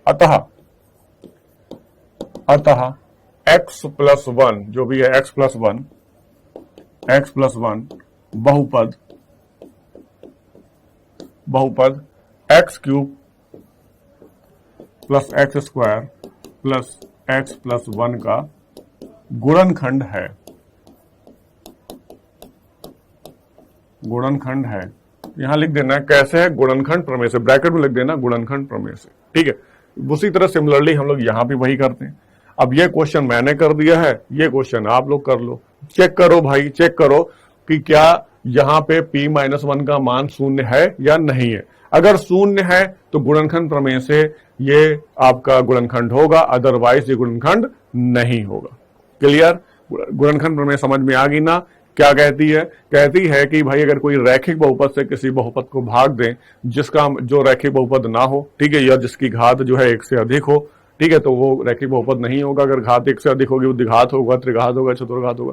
से भाग देने पर रैखिक बहुपद का 0 का मान रखने पर अगर शेषफल हमें 0 प्राप्त हो जाए तो वो गुणनखंड होगा, तो वो रैखिक बहुपद उस बहुपद का, उस भाज्य बहुपद का गुणनखंड होगा। क्लियर? समझ में आ रही बात? चलो आगे बढ़ते हैं। अगला क्वेश्चन यह है कि गुणनखंड प्रमेय लागू करके बताइए कि निम्नलिखित स्थितियों में प्रत्येक स्थिति में g of x p of x का गुणनखंड है या नहीं है। देखो जी ऑफ एक्स एक रैखिक बहुपद दिया है, रैखिक बहुपद ये बताना कि एक्स प्लस वन इसका गुणनखंड है या नहीं है, एक्स प्लस टू इसका गुणनखंड है या नहीं है, ये आपको बताना है। तो बता लोगे ना, क्लियर, कि एक हम बता दें, चलो एक बता देते हैं यार, है ना, एक बता देते हैं।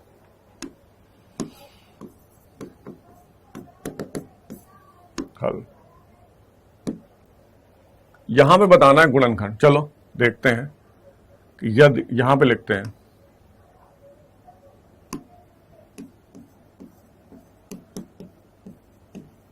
गुणनखंड प्रमेय से, गुणनखंड प्रमेय से यदि g ऑफ x, यदि g of x p of x, ठीक है, यहां पे इनके लिख देते हैं, यहां पे g ऑफ x क्या है, x प्लस वन बहुपद p ऑफ x बराबर क्या है 2x cube plus x square minus 2x minus 1 का गुणनखंड है, गुणनखंड है, तो यहां पे क्या होगा, p ऑफ माइनस 1 बराबर 0 होगा। p ऑफ माइनस 1 0 कहां से, क्योंकि x प्लस 1 का शून्य जो होगा वो 0 होगा, तो x बराबर हो जाएगा माइनस 1, ठीक है, तो p ऑफ माइनस 1 बराबर 0 होगा। क्लियर, चलो देखते हैं। तो यहां पे हम यहां पे दिया क्या गया है, p ऑफ x बराबर 2x cube plus x square minus 2x minus 1, तो यहां हम लोग लिखते हैं p ऑफ माइनस 1 बराबर 2 इंटू माइनस 1 का होल क्यूब प्लस माइनस 1 का whole square minus 2 into minus 1 minus 1, ठीक है। आगे बढ़ते तो ये मिल जाता, देखो माइनस 1 का होल क्यूब माइनस 1 होता तो ये हो जाएगा माइनस का 2, ये हो जाएगा प्लस का 1, ये हो जाएगा माइनस माइनस हो जाएगा प्लस का 2, और ये हो जाएगा माइनस 1, तो प्लस 2 माइनस 2 कैंसिल, ये कैंसिल, बराबर क्या आ जाएगा 0। जैसे 0 आ गया p माइनस 1 बराबर 0, तो हम पहले ही बोल चुके अगर p माइनस 1 बराबर 0 है तो x प्लस 1 इसका गुणनखंड होगा, तो लिख देना, अतः x plus 1 2x cube plus x square minus 2x minus 1 का ये गुणनखंड होगा, ठीक है। तो ये देख लो, तो इस तरह से इसे सॉल्व करेंगे गुणनखंड प्रमेय लागू करके, ठीक है। क्लियर बात, समझ में आया कि नहीं है। दूसरा क्वेश्चन कर लोगे, बस क्या करना, gx बराबर x प्लस 2 है, तो यहां पे p माइनस 2 का p माइनस 2 जो है वो शून्य होगा। अगर p माइनस 2 शून्य नहीं है तो ये गुणनखंड नहीं होगा, p माइनस 2 अगर शून्य है तो सिमिलरली ये आप इसका गुणनखंड हो जाएगा। क्लियर बेटा सभी को, है ना, क्लियर हुआ ना। चलो, तो समझ में आ गया होगा कि भाई शेषफल प्रमेय और गुणनखंड प्रमेय क्या दोनों सिमिलर हैं। शेषफल में शेषफल कुछ भी, 0 के अलावा कुछ भी आ सकता था, लेकिन अगर 0 आ जाता तो वो गुणनखंड प्रमेय के अनुसार वो उस रैखिक बहुपद गुणनखंड हो जाता था, जैसा कि आप लोग देख रहे हो। यहां पे ये रैखिक बहुपद है और ये इसका गुणनखंड है, यहां पे रैखिक बहुपद है, ये इसका गुणनखंड है। क्लियर, अगर 0 आ रहा है ना। चलो समझ गए बात को, कुछ डरने वाली बात नहीं है, समझना है यार, कॉन्सेप्ट रटना नहीं है। शेषफल प्रमेय रटोगे कभी समझ में नहीं आएगी, बहुत आसान सी चीज है यार, बहुत आसान सी। यूक्लिड ने एक लेमा दिया था, आपने पढ़ा होगा Euclid division lemma, class 10th में या क्लास 9th में भी है यूक्लिड डिवीजन लेमा, जहां पे हमें बचपन से पढ़ाया जा रहा है कि भाज्य बराबर होता है भाजक गुणा भागफल प्लस शेषफल बराबर, ये सॉरी बराबर का बराबर हो ही गए, है ना, यानी कि डिविडेंड बराबर होता है divisor into quotient plus remainder. यही चीज हमने यूज करी किसमें, बीज बहुपद में। बहुपद भी एक संख्या होती है यार, अगर एक्स क्यूब का मान 10 रख रहे हो तो एक संख्या मिल जाएगी ना, कुछ भी रख दो कि एक संख्या ही मिलेगी ना, और वैसे ही रैखिक बहुपद भी एक संख्या है। तो सेम वही कॉन्सेप्ट यूज किया गया है, उसमें कुछ नया नहीं है ना। और शेषफल प्रमेय गुणनखंड प्रमेय की उत्पत्ति आपसे पूछी नहीं जाती है, ठीक है, उस पर आधारित आपसे प्रश्न पूछे जाते हैं, तो प्रश्न ये है। क्लियर, डरने की बात नहीं है, थोड़ा सा बीज यानी चरवर आ जाते हैं तो थोड़ा सा कंफ्यूजन हो जाता है, बाकी कुछ कंफ्यूजन नहीं है। सिंपल सी बात है कि भैया जीएक्स अगर इसका गुणनखंड है तो मतलब जो इसका शून्यक होगा, अब जीएक्स का शून्यक बेटा क्या होगा, जीएक्स का शून्यक होगा एक्स माइनस 1 हो जाएगा, एक्स प्लस 1 बराबर 0, तो एक्स बराबर माइनस 1 हो जाएगा। अब माइनस 1 तो p माइनस 1 जो है 0 आ जाए, गुणनखंड प्रमेय के अनुसार अगर p माइनस 1 0 है तो भैया ये गुणनखंड है, अदरवाइज नहीं है। सिंपल सी बात, आगे बढ़ते हैं। अब हम बात कर रहे हैं बहुपदों का गुणनखंड। अब बहुपदों को गुणनखंड तो यार कई तरीके से करते हैं। एक तो हम लोग बहुपदों को गुणनखंड करेंगे मध्य भाग विभक्त करके। बेसिकली आपको बहुपदों का गुणनखंड, आपको द्विघात बहुपद का गुणनखंड ज्यादा होगा, ठीक है। तो द्विघात बहुपद के जो गुणनखंड हम लोग करेंगे वो मध्य भाग को तोड़कर करेंगे, ठीक है। मध्य भाग विभक्त कहलाते हैं, हिंदी में कहते हैं मध्य भाग विभक्त विधि, ठीक है। मध्य भाग विभक्त विधि, इंग्लिश में क्या कहते हैं, मिडिल टर्म स्प्लिट विधि, ठीक है। मिडिल टर्म स्प्लिट विधि मेथड कहलाती है। दोनों का मतलब एक ही है, मिडिल मतलब मध्य भाग, स्प्लिट मतलब अलग करना, ठीक है, विभक्त करना, बात सही है। चलो बहुपद के गुणनखंड की बात करते हैं। तो अगर हम कोई बहुपद ले लेते हैं, जैसे कि हमने बात करी कि एक बहुपद हम लोग ले रहे हैं 2x स्क्वायर प्लस 5x, ठीक है, प्लस कुछ भी कर लेते हैं यार, एक मिनट, 3 और 2 5, x प्लस 3, तो 3 कर लेते हैं, ठीक है। ये बराबर, ये आपका एक बहुपद मिला है, ठीक है। ये आपको एक बहुपद मिला है, इसके आपको गुणनखंड करने हैं। तो हम लोग जो एक मेथड यूज करते हैं, हम लोग मेथड बेटा क्या यूज करते हैं कि हमें जो मिड टर्म होता है, ये मिड टर्म, ठीक है, ये मिड टर्म हुआ। मिड टर्म हमेशा क्या होता है, किसी द्विघात बहुपद में जो मध्य भाग होगा वो होता है x गुणांक वाला, जहां पे x लिखा हो, द्विघात बहुपद में सिर्फ, ठीक है। तो यहां पे बेटा ये मध्य भाग ये है। अब मध्य भाग को स्प्लिट कैसे करना है, दिक्कत हमारे पास ये है। तो हम लोग मान लेते हैं यहां पे देखो कि ये ax square plus bx plus c के रूप में लिखा हुआ है, ax square plus bx plus c के रूप में लिखा हुआ है। तो हम लोग क्या करते हैं, प्रोडक्ट गुणनफल करते हैं, प्रोडक्ट करते हैं। प्रोडक्ट बराबर क्या आता है, a इंटू सी, क्या आ जाएगा, a into C. a into C अब दो चीजें हो सकती हैं, या तो ये आ जाएगा ऋणात्मक, या तो ये धनात्मक होगा यानी पॉजिटिव आएगा, और या ये ऋणात्मक आएगा या निगेटिव मतलब आएगा। अब एसी की वैल्यू या तो धनात्मक आएगी या ऋणात्मक आएगी, और कुछ तो आ नहीं सकती है, जीरो तो हो नहीं सकता है, ठीक है। अब जीरो हो जाएगा बेटा, तो जीरो कब आएगा, या तो ये जीरो हो या तो ये जीरो। अगर ये जीरो हो तो डायरेक्ट अब निकाल सकते हो, फिर हमें स्प्लिट करने की जरूरत है नहीं, कॉमन करके निकाल सकते हैं, ठीक है। तो यहां पे दो चीजें हो रही हैं, या तो धनात्मक होगा ऋणात्मक होगा, ठीक। अब जब धनात्मक या ऋणात्मक होगा तो हमें करना क्या है कि हमें इनके ऐसे फैक्टर करने हैं जिसका योग जो है वो अगर धनात्मक आ रहा है तो उसका योग यानी सम जो है वो b के बराबर आ जाए, ठीक है। यानी कि योग, इन गुणनखंडों का योग a और c के जो गुणनखंड करोगे आप, उनके ऐसे गुणनखंड करने हैं जिनका योग जो है b के बराबर आ जाए। b कहां पे, यहां पे लिखा होता है b, ठीक है। यहां पे हम लिख देते हैं सम। और अगर ये ऋणात्मक होता है, ऋणात्मक आ रहा है, तो हमें जो डिफरेंस है वो b के बराबर लाना पड़ता है। डिफरेंस मतलब अंतर, और यहां मतलब योग। गुणनखंडों का योग और गुणनखंडों का अंतर हमें लाना होता है b के बराबर। अगर ऋणात्मक है तो अंतर हमें b के बराबर लाना है, और अगर धनात्मक है तो योग हमें b के बराबर लाना है। यह हमारी होती है मध्य भाग विभाजन विधि या मध्य भाग विभक्त विधि, ठीक है। तो अब हमें देखो करना क्या है, यहां पे इन दोनों को गुणा कराया, क्या हुआ, 3 दूना 6 आ रहा है, हमने लिख लिया यहां पे 6 लिख लिया। अब 6 के हम लोग करते हैं गुणनखंड। तो गुणनखंड बेटा 6 के क्या हो सकते हैं, एक तो हो सकता है 1 गुणा 6, और दूसरा होता है 2 गुणा 3, और तीसरा कोई हो सकता है, नहीं हो सकता है ना, यही हो सकते हैं और तीसरा नहीं हो सकता है। चलो अब देखो हमें क्या, इन दोनों का देखो +6 आ रहा है, +6 आ रहा, तो हम धनात्मक वाले पक्ष में जाएंगे, यानी कि हमें गुणनखंडों का योग जो है वो b के बराबर चाहिए। तो b यहां पे बेटा क्या है, 5 है, b यहां पे क्या है बेटा, 5 है। यहां पे योग करो 7 आ रहा है, यहां पे योग करो 5 आ रहा है। तो हमें कौन से भाग, कौन सा टर्म लेना है, हमें गुणनखंड लेने हैं 2 3। अब 2 3 गुणनखंड ले तो लिए, करना क्या है, करना कुछ नहीं, करना ये है कि 2 3 5 हो रहा है ना, मतलब 5 को 2 और 3 में तोड़ दो, ये करना। तो कुछ नहीं, सिंपल हम लोग यहां पे करते हैं 2x स्क्वायर प्लस 5 को लिख देंगे बेटा 2 + 3 और लिख देंगे x + 3। अब हम आगे गुणा करा देंगे तो हो जाएगा 2x स्क्वायर, x का 2 में गुणा हो जाएगा, प्लस का 2x और प्लस का 3x और प्लस का 3, ये मिल जाएगा। अब देखो यहाँ पे 1 2 पद ये मिल जाएंगे, 2 पद ये मिल जाएंगे। यहां बेटा कॉमन हो रहा है 2x, तो अंदर हमें मिलेगा x + 1। यहां पे बेटा +3 कौन मिल रहा है, अंदर मिलेगा x + 1। अब ये 2 पद मिल गए, ठीक है, ये 2 पद मिल गए।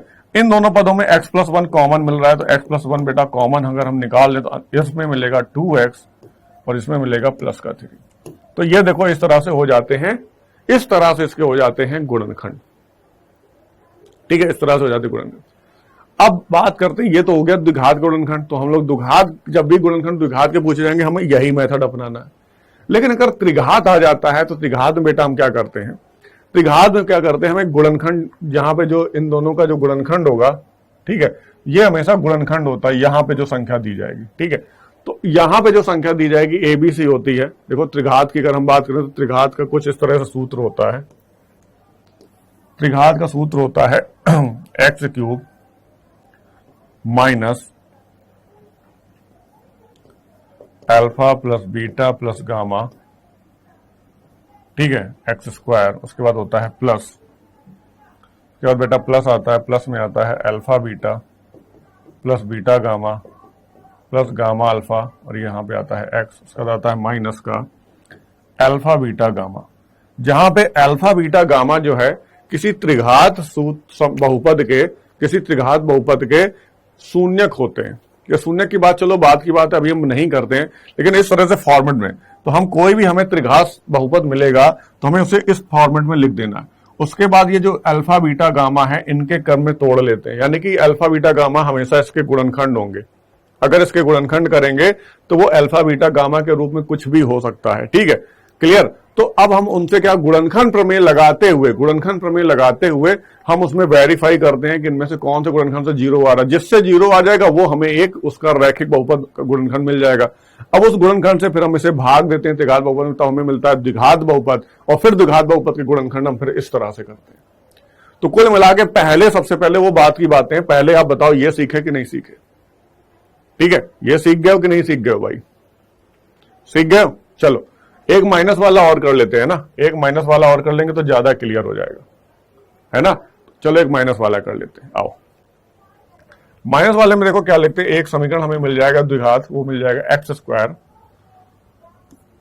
प्लस का 2x और माइनस का 15 बराबर, चलो बराबर तो करना ही नहीं है यहाँ पे, ये मिल गया। इस बहुपद के हमें गुणनखंड करने, ये जो बहुपद है हमारा हमें इसके गुणनखंड करने। तो गुणनखंड करने में बेटा क्या इसका गुणा करते हैं, है ना। किसका करते हैं बेटा, इनका गुणा करेंगे। तो यहाँ 1 और यहाँ 15 है, तो 15 लेकिन आ रहा माइनस का, तो माइनस का 15 बेटा आ गया, 15 के माइनस यानी ऋणात्मक प्रोडक्ट आ गया, ऋणात्मक। तो ठीक है, 15 के हमने फैक्टर कर लिए, यहाँ पे कर लेते हैं। तो 15 के हमने फैक्टर कर लिए, तो एक तो आ रहा है देखो 3 और 5 आएगा, एक आएगा 1 और 15 आएगा, और कुछ तो आएंगे नहीं क्योंकि 3 और 5 प्राइम है, तो और कुछ तो आ नहीं सकते, सिर्फ यही दो गुणनखंड आ रहे हैं। अब जब ऋणात्मक आ रहा है, यहाँ पे देखो दोनों को गुणनखंड कितना आ रहा है, माइनस का 15 आ रहा है, माइनस का 15। ठीक है, यहाँ पे 1 है इंटू माइनस 15, अचर पद माइनस 15, दोनों गुणन आया माइनस 15। तो जब माइनस का यानी ऋणात्मक 15 आ गया है, तो हमें ऐसे फैक्टर करने हैं जिनका अंतर जो है मध्य भाग के बराबर आ जाए। मध्य भाग यानी बी का मान क्या है बेटा, 2 है। तो 2 कब आ रहा है, इसमें आ रहा है अंतर 2, 15 1 का अंतर आ रहा है बेटा 14। तो ये हमें नहीं लेना, अगर यहाँ 14 लिखा होता तो हम ये लेते, क्योंकि यहां लिखा हुआ है 2, तो हम ये लेंगे 3 और 5 का। अब 2 को लिखना है हमें 3 और 5 के रूप में, तो 2 को 3 5 के रूप में कैसे लिखेंगे, अंतर में 5 माइनस 3 2 होता है, तो 2 को हम लोग लिख देंगे 5 माइनस 3। तो यहां पे आ जाएगा बेटा एक्स स्क्वायर प्लस अंदर लिखेंगे 5 माइनस 3 और ब्रैकेट में एक्स माइनस 15, गुणा कर देंगे तो आ जाएगा X square plus 5x minus 3x minus 15। ठीक है, अब जिन दोनों में x कॉमन ले लेंगे, बचेगा x प्लस 5, और यहां बेटा माइनस का 3 कॉमन ले लेंगे, बचेगा x प्लस 5। अब इन दोनों में क्या हो रहा है, देखो x प्लस 5 कॉमन आ रहा है, तो x प्लस 5 कॉमन कर लिया, बचेगा x माइनस 3। ठीक है, तो इस तरह से बेटा देखो यहां पे भी हमने गुणनखंड कर लिया द्विघात बहुपद के। तो पहले हमें सीखना है द्विघात बहुपद के गुणनखंड, उसके बाद हम त्रिघात बताएंगे गुणनखंड प्रमेय से। ठीक है, आगे बढ़ते हैं। अब गुणनखंड ज्ञात कीजिए, आपके सामने 2 क्वेश्चन है, कॉपी लेके बैठ जाओ, प्रैक्टिस करो, देखो कर पा रहे हो कि नहीं कर पा रहे हो। तो यहां पे बेटा हम क्या देखते हैं, यहां पे हमें देखते हैं कि इसके में गुणनखंड निकालने, तो हम करते हैं हल। पहला नंबर तो यह आ जाएगा बेटा 12x स्क्वायर माइनस का 7x प्लस 1। ठीक है, तो यार यहां पे क्या हो रहा है कि यहां पे इनका गुणनखंड आ रहा है प्लस का 12, तो प्लस का 12 के गुणनखंड करेंगे तो आ जाएगा 3 4 2 और 6 और 1 और 12, ये इनके गुणनखंड आ जाएंगे। ठीक है। अब हमें चाहिए बेटा यहाँ पे क्या लिखा है, 7 लिखा है, ठीक है। अब चूंकि ये धन का आ रहा है तो हमें इनका योग चाहिए, तो इसका योग बेटा 7 आ रहा है, इसका योग 8 आ रहा है, इसका योग 13 आ रहा है। तो हमें ये दोनों नहीं लेने, ये लेने। तो हमें बस इसको 7 को हम कैसे लिखना पड़ेगा, हमें 3 और 4 के रूप में स्प्लिट कर देना है 3 और 4 में। तो 12 स्क्वायर 7 को कर देना है 3 + 4 और ब्रैकेट में x + 1, ठीक है। तो अब हम अंदर गुणा करेंगे तो मिल जाएगा 12x स्क्वायर माइनस का 3 और x से गुणा है तो -3x -4x + 1, ठीक है। अब इन दोनों में बेटा देखो 3x कॉमन आ रहा है तो क्या आ जाएगा यहाँ पे 4x और माइनस का 1 और माइनस का यहाँ पे 1 कॉमन करोगे तो हो जाएगा 4x - 1, ठीक है। इन दोनों में बेटा 4x - 1 कॉमन आ रहा है तो 4x - 1 को कॉमन कर लेते हैं, अंदर बचता है 3x - 1। तो इस तरह से देखो यहाँ पे इसके गुणनखंड हो गए, ठीक है। यहां पे इसके गुणनखंड हो गए। अब बात करते हैं इस वाले की, तो इसकी देखो देख कैसे करना है, तो मिटा देंगे, है ना। चलो आगे बढ़ते हैं भाई। अब यहां पे करना है तो यहां पे हम कैसे करेंगे, देखो इनका जो गुणनफल हो रहा है, पहले हम लोग लिख देते हैं समीकरण 2x स्क्वायर + 7x + 3, ये बहुपद है। इनका गुणनफल बेटा क्या आ रहा है, प्लस का 6 आ रहा है, तो प्लस के 6 के गुणनखंड कर दो, 1 6 और 2 और 3। तो यहां पे चूंकि प्लस है तो योग चाहिए, तो योग बेटा कितना 6 7 आ रहा है, यहां आ रहा है 5। आपको क्या चाहिए, 7 चाहिए, तो 7 चाहिए तो ये गुणनखंड सही है। यानी कि 7 को हमें किस में तोड़ना, 1 और 6 में। 7 को किस में तोड़ना, 1 और 6 में। तो 2x स्क्वायर + 1 + 6 और x + 3, बस जहां 7 लिखा उसकी जगह 1 + 6 लिख दो। उसके बाद हम लोग आगे बढ़ेंगे, 2x स्क्वायर + x से गुणा तो +x + 6x + 3। दोनों में बेटा कुछ कॉमन आ रहा है, देखो यहाँ पे कॉमन आ रहा है x, तो हो जाएगा 2x + 1 प्लस यहाँ पे बेटा 2 कॉमन आ रहा है तो क्या हो जाएगा, क्या नहीं सॉरी 3 कॉमन आ रहा है, 3 कॉमन आ रहा है तो क्या आ जाएगा 2x + 1। इन दोनों की बात करें तो बेटा 2x + 1 कॉमन आ रहा है और ब्रैकेट में आ जाएगा बेटा x + 3। तो देखो हो गए इसके गुणनखंड, ठीक है। तो यहां पे बेटा आपने कर लिए गुणनखंड, क्लियर। तो मतलब समझ रहे हो ना, यहाँ पे हमें कैसे करना है, हमें यहाँ पे ये वाली स्ट्रेटजी अपनानी है, मध्य भाग विभक्त वाली, ठीक है। यही स्ट्रेटजी अपनानी है और इसी से हमें गुणनखंड निकालने हैं, बहुपदों के गुणनखंड। आपके एग्जाम में ज्यादा से ज्यादा द्विघात बहुपद पूछे जाएंगे। त्रिघात बहुपद अगर पूछा जाएगा तो उसमें हम लोग पहले गुणनखंड प्रमेय से उसको द्विघात बहुपद में गुणनखंड करते हैं, फिर उसके बाद जब हमें द्विघात बहुपद मिलता है तो फिर हम उससे मध्य भाग विभक्ति से कर लेते हैं, ठीक है, क्लियर। गुणनखंड जो विधि है थोड़ी सी लंबी है क्योंकि उसमें हमें सारे गुणनखंड हमें एक बार करके हिट एंड ट्रायल मेथड है वो गुणनखंड मेथड। हिट एंड ट्रायल का मेथड पता क्या, एक बार गुणनखंड रखो, 0 आया नहीं आया तो गुणनखंड नहीं है, फिर और रखो, 2 रखो, 3 रखो, जो भी जितने भी गुणनखंड हो रहे हैं सभी से एक बार करके ट्राई करना होता है हमें, ठीक है। तो इस तरह से हम लोग करते हैं। चलो एक बार देखते हैं अब आगे। अब बेटा आपके पास आ गए इनके गुणनखंड ज्ञात करने को, ठीक है। अब इनके गुणनखंड में बेटा हमें क्या करते हैं, यहाँ पे जो अचर पद होता है, अचर पद के हमें गुणनखंड करने होते हैं। अचर पद के गुणनखंड कितने हो सकते हैं, अब हम अगर यहां बात करें तो हमें कितने +-1 और +-2, यही तो इसके गुणनखंड हो सकते हैं। 2 के अगर गुणनखंड करो तो 2 के गुणनखंड क्या होंगे, 1 × 2 होगा, ठीक है, यही तो हो जाएगा। तो 1 × 2 में क्या होगा, अब दोनों प्लस माइनस भी हो सकते हैं, यानी 2 के गुणनखंड -1 × -2 भी हो सकते हैं और +1 × +2 भी हो सकते हैं, ये भी हो सकते हैं। तो इसलिए हम लोग लिखते हैं +-1 2।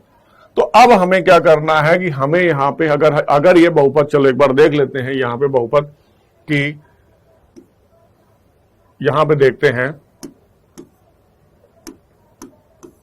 इस समीकरण में, इस बहुपद में, सॉरी इस बहुपद में यार अगर हमें बात करनी है कि यहाँ पे 4 गुणनखंड मिल रहे हैं, कौन कौन से मिल रहे हैं, +1 -1 +2 -2, तो 4 बार हमें रखना पड़ेगा, जिसमें 0 आएगा वही गुणनखंड होगा, फिर हम उससे डिवाइड करके आगे करेंगे।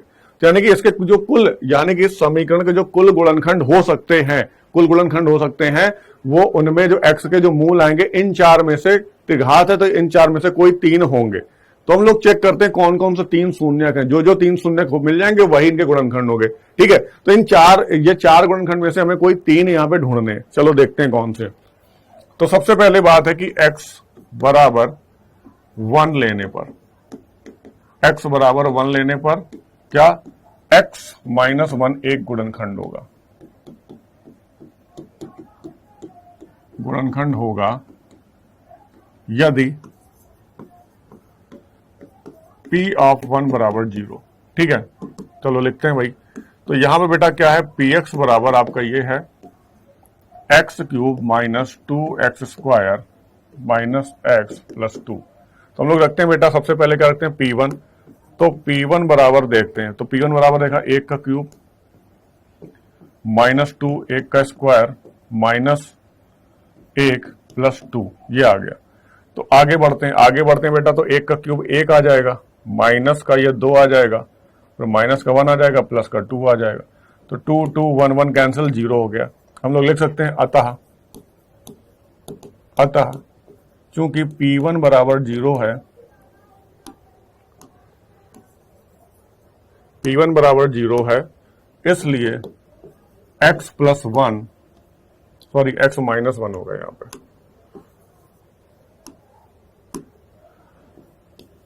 x माइनस 1 एक गुणनखंड होगा, x माइनस 1 एक px का एक गुणनखंड होगा।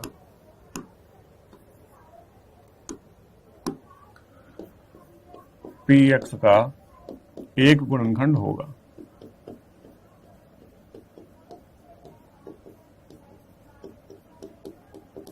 अब देखो है क्या, ये त्रिघात है तो इसके 3 गुणनखंड तो होना तय है, इसके 3 गुणनखंड तो होंगे, ठीक है, कि चूंकि ये त्रिघात है। त्रिघात कब बनता है, जब 3 रैखिक पदों से कोई पद गुणा करने पर मिलता है, वो हमें त्रिघात होता है। तो इसके 3 गुणनखंड होंगे, जिसमें से एक तो ये क्लियर हो गया।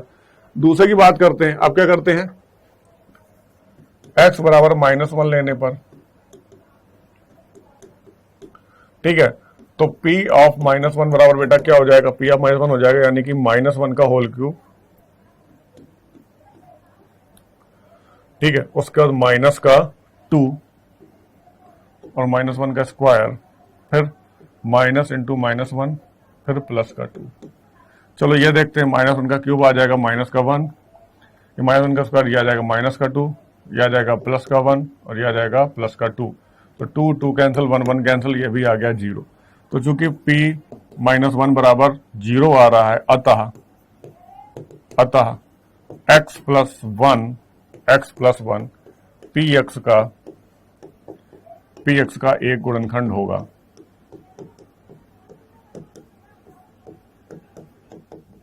ठीक है, दो गुणनखंड मिल गए। अब तीसरे की बात करते हैं, अब हम लोग +2 -2 चेक करेंगे। इसी प्रक्रिया में बेटा हम लोग क्या चेक करेंगे, +2 -2 भी चेक करेंगे। चलो एक बार देखते हैं +2, ठीक है, x बराबर +2 लेने पर यहां भी लिखते हैं। अब x बराबर 2 लेने पर, x बराबर 2 लेने पर तो P2 बराबर देखते हैं। तो P2 बराबर बेटा क्या आता है, 2 का क्यूब माइनस का 2, यहां पे आ जाएगा 2 का स्क्वायर -2 + 2। करते हैं भाई, तो 2 का क्यूब बेटा आ गया 8, यहां पे आ जाएगा 2 का स्क्वायर 4 हो जाएगा, तो 4 - 2 हो जाएगा बेटा माइनस का 8, माइनस का 2 प्लस का 2, सब कैंसिल हो रहा है, तो ये 0 आ गया। तो हम लोग लिख सकते हैं अतः P2 बराबर 0 है तो x - 2 एक px का गुणनखंड होगा, px का गुणनखंड होगा। तो अतः हमें तीनों गुणनखंड मिल गए। तीनों गुणनखंड कौन सा होगा, एक तो x - 1 होगा, एक x + 1 होगा और एक x - 2 होगा। अब यहां पे देखो, आप एक चीज चेक कर सकते हो, एक चीज और चेक कर सकते हो कि अभी हमारे पास एक गुणनखंड और बचा है। क्या बचा है, x बराबर -2 लेने पर। अब x बराबर बेटा -2 लोगे तो x + 2 गुणनखंड, लेकिन x - 2 गुणनखंड नहीं मिलेगा, क्योंकि एक त्रिघात बहुपद जो है वो सिर्फ तीन रैखिक बहुपदों से मिलकर बना होता है, और 3 रैखिक बहुपद का एक हल होता है। हमने 3 हल देख चुके हैं, चौथा हल आप देख सकते हो। जैसे कि अगर हम बात करें -2 लेने पर, तो एक बार देखो -2 ले सकते हो। -2 लेने पर हमें क्या मिल जाएगा, माइनस का 8 मिल जाएगा, ठीक है। उसके बाद यहाँ पे क्या मिल जाएगा, माइनस का 2 का स्क्वायर प्लस का 4 हो जाएगा, और बाहर माइनस, ये भी बेटा आपका माइनस का 8 मिलेगा, और यहाँ पे देखो माइनस हो जाएगा प्लस का 2, और यहाँ पे भी मिल रहा है प्लस का 2। तो देखो ये 0 के बराबर नहीं होगा। तो मतलब हमें 3 बहुपद जो थे वो 3 गुणनखंड हमें मिल चुके हैं। अब इसके अलावा कोई गुणनखंड नहीं हो सकता है। अगर ये 3 गुणनखंड हैं तो त्रिघात बहुपद के सिर्फ और सिर्फ 3 गुणनखंड हो सकते हैं। तो इसका बेटा आंसर हम लोग इस तरह से लिख देंगे, कहता है इसके गुणनखंड क्या होंगे। अब हम यहाँ पे आंसर लिख सकते हैं कि इसके गुणनखंड बेटा क्या होंगे, इसके गुणनखंड होंगे आपके x - 1 × x + 1 × x - 2, ठीक है, ये इसके गुणनखंड होंगे। क्लियर, ये बराबर आ जाएगा ये। उसी तरह बेटा इसके करने 5 है, 5 यहाँ पे लिखा है, तो इसके क्या क्या गुणनखंड हो सकते हैं, यहाँ पे लिखा हुआ है 5, तो इसके आपके +-1 और +-5, ये 4 गुणनखंड हो सकते हैं इसके, और कुछ नहीं होंगे। तो उसी प्रकार जैसे मैंने चेक किया है एक बार P1, फिर हमने चेक किया है P-1, फिर हमने चेक किया है P2, फिर हमने चेक किया P-2, उसी तरह आपको 4 चेक करने यहाँ पे P1, P-1, P5, P-5, जिनमें 0 आ जाए वो उसके गुणनखंड हो जाएंगे। बात समझ में आई? तो इस तरह से हम लोग चेक करते हैं त्रिघात बहुपद के गुणनखंड। ये एक हिट एंड ट्रायल मेथड है, ठीक है। अगर यहाँ पे सपोजेड कोई ऐसी संख्या आ गई जिसके बहुत सारे गुणनखंड हो सकते हैं, तो फिर आपको बहुत ज्यादा प्रॉब्लम हो जाएगी उसे सॉल्व करने में हिट एंड ट्रायल से। इसलिए त्रिघात बहुपद के गुणनखंड आपसे बहुत कम पूछे जाते हैं। अगर पेपर में क्वेश्चन आएगा तो उसके 3 या 4 ही आपको गुणनखंड होंगे, जैसे कि 2, 5, 7। तो 7 में क्या होता है, इनमें 4-4 गुणनखंड ही होंगे, इससे ज्यादा गुणनखंड नहीं होते हैं, ठीक है। क्लियर? बात समझ में आई? अब सपोज डाला था 120 यहाँ पे लिख के, अब 120 लिख के आ गया। 120 के गुणनखंड पता क्या क्या हो सकते हैं, +-1, +-2, +-3, +-4, +-6, +-8 नहीं होगा, 15 120 हाँ होगा, तो +-8, +-15, +-10, बहुत सारे गुणनखंड होंगे। अब चेक करो बैठ के, नहीं कर पाओगे। तो इस तरह से क्वेश्चन नहीं पूछे जाते हैं, क्योंकि इनकी द्विघात बहुपद के बाद जो त्रिघात बहुपद है, चतुर्घात बहुपद है, इनका सिर्फ हिट एंड ट्रायल मेथड है। इसमें हमें ऐसा बहुपद दिया जाएगा जहां पे यहाँ पे जो है ना, यहाँ पे एक आपको अभाज्य संख्या मिलेगी। अगर अभाज्य संख्या मिलेगी तो उसके सिर्फ मैक्सिमम अधिकतम 4 गुणनखंड हो सकते हैं। जैसे यहाँ 2 अभाज्य संख्या है तो क्या गुणनखंड हो सकते हैं, +-1 और +-2। जहां पे बेटा 5 है तो कितने गुणनखंड हो सकते हैं, +-1 और +-5। अगर यहीं पे 6 आ जाता तो 6 आ जाता तो पता कितने गुणनखंड होते हैं, +-1, +-2, +-3 और +-6, इतने गुणनखंड हो जाते। ठीक है, तो ये बात ध्यान देना, आप बिल्कुल घबराने की जरूरत नहीं है। आपने सीख लिया है कि भैया त्रिघात के गुणनखंड कैसे करने, आपको त्रिघात गुणनखंड दिए जाएंगे तो यहां पे जो है ना कोई प्राइम नंबर दिया जाएगा, अदरवाइज दिया जाएगा तो फिर वो लॉन्ग क्वेश्चन में आएगा, 6 नंबर का क्वेश्चन होगा, उसमें आप करते रहिए गुणनखंड, देखते रहिए क्या क्या आ रहे हैं। ठीक है, क्लियर? बढ़े आगे बढ़ते हैं हम लोग बेटा बात करते हैं बीजीय सर्वसमीका के बारे में। ये बीजीय सर्वसमीका क्या होती है, चलो एक बार देख लेते हैं। कुछ सर्वसमीकाएं जानते हो क्या होती है? सर्वसमीकाएं वो ऐसे समीकरण जिनमें चरों का कुछ भी मान रख दें वो दोनों पक्ष बराबर रहते हैं। फर्क बताते हैं, जैसे कि एक समीकरण है यहां पे कि x + 5 = 10। तो ये समीकरण है, ये सिर्फ कब सत्य है जब x का मान 5 हो। x का मान यहां कुछ और रख दोगे तो ये सत्य नहीं है, यानी सिर्फ और सिर्फ इसका x का 5 मान के लिए ही सत्य है, तो ये समीकरण है। अब अगर ऐसा कोई समीकरण आ जाए कि हम x का कुछ भी मान रख दें, उसके दोनों पक्ष बराबर रहें, तो होता है हमारी सर्वसमीका। जैसा कि हम बात करें कि x + y का होल स्क्वायर बराबर x² + y² + 2xy। अब हम यहां पे x और y के जो भी मान रख दें, इसमें दोनों पक्ष हमेशा बराबर रहेंगे। x का मान 2, y का मान 3 यहां रखो, x का मान 2, y का मान 3 यहां रखो, दोनों बराबर रहेंगे। x का मान 4 यहां रखो, 5 यहां y का रखो, 4 यहां x का रखो, y का 5 रखो, ये बराबर रहेंगे। तो ये बेटा आपकी कहलाती है सर्वसमीका। ठीक है, सर्वसमीका एक प्रकार के समीकरण है जो चरों के किसी भी मान के लिए संतुष्ट होते हैं। ठीक है, तो चलो हम बात करते हैं कुछ इंपॉर्टेंट सर्वसमीका के बारे में। तो सबसे पहली जो सर्वसमीका आपको यही है कि भैया कि x + y का होल स्क्वायर आपका होता है x² + y² + 2xy। दूसरी सर्वसमीका बेटा ये होती है कि x - y का होल स्क्वायर बराबर होता है x² + y² - 2xy। ठीक है, तीसरी सर्वसमीका होती है, बहुत ही इंपॉर्टेंट सर्वसमीका है, इसको ध्यान से देखना। x - y × x + y आपका होता है x² - y²। ठीक है, ये आ गई। चौथी सर्वसमीका बेटा आपकी होती है x + y का होल क्यूब बराबर, ये आपकी होती है x³ + y³ + 3xy × x + y।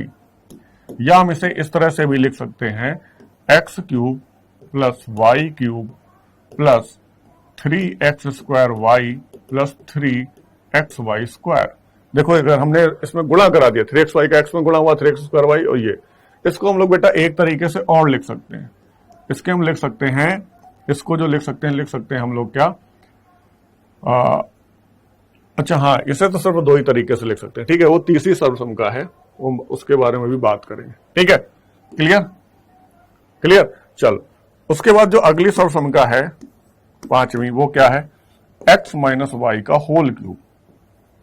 ये आपकी बेटा है x² कहां से आ गया,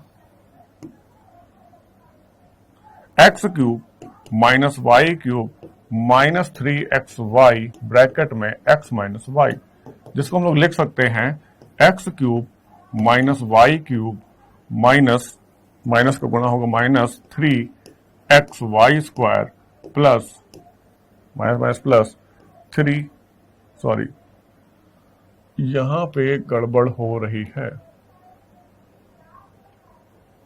ठीक है। तो यह आ जाएगा 3x² और 3xy², ठीक है। बात समझ में आई, ये लिख सकते हैं। उसी तरह अगली सर्वसम आती है, कितनी होगी, 4 5 6। तो छठवीं नंबर की बात करूं तो ये आती है बेटा x³ प्लस y³ बराबर, ये आपकी होती है x plus Y into x² plus y² minus xy, ठीक है। ये बराबर होती है x प्लस वाई का whole cube minus 3xy into x plus Y, ठीक है। उसी तरह बेटा अगली सर्वसम आती है 7वें नंबर की, वो होती है x³ माइनस y³ बराबर x minus Y into x² plus y² plus xy।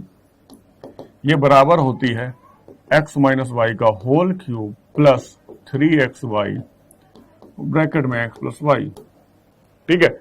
एक आखिरी और लिख लेते हैं भाई, 8वीं नंबर की सर्वसमीका होती है तीन चर वालों का वर्ग क्या होता है, x plus Y plus Z का होल स्क्वायर बराबर बेटा क्या होता है, ये होता है x² plus y² plus z² plus 2xy plus 2xz plus 2yz, ठीक है। क्लियर। तो ये 7 सर्वसमीका हैं जो कि बहुत ही इंपॉर्टेंट हैं आपके लिए। सबसे पहली x प्लस वाई का होल स्क्वायर, फिर x माइनस वाई का होल स्क्वायर। यहां पे दोनों सेम चीज होती है, x² plus y² x plus y², फर्क होता है यहां प्लस माइनस आ जाता है, ठीक है। तो दोनों एक याद कर लोगे, दोनों याद हो जाएंगी, ठीक है। क्लियर।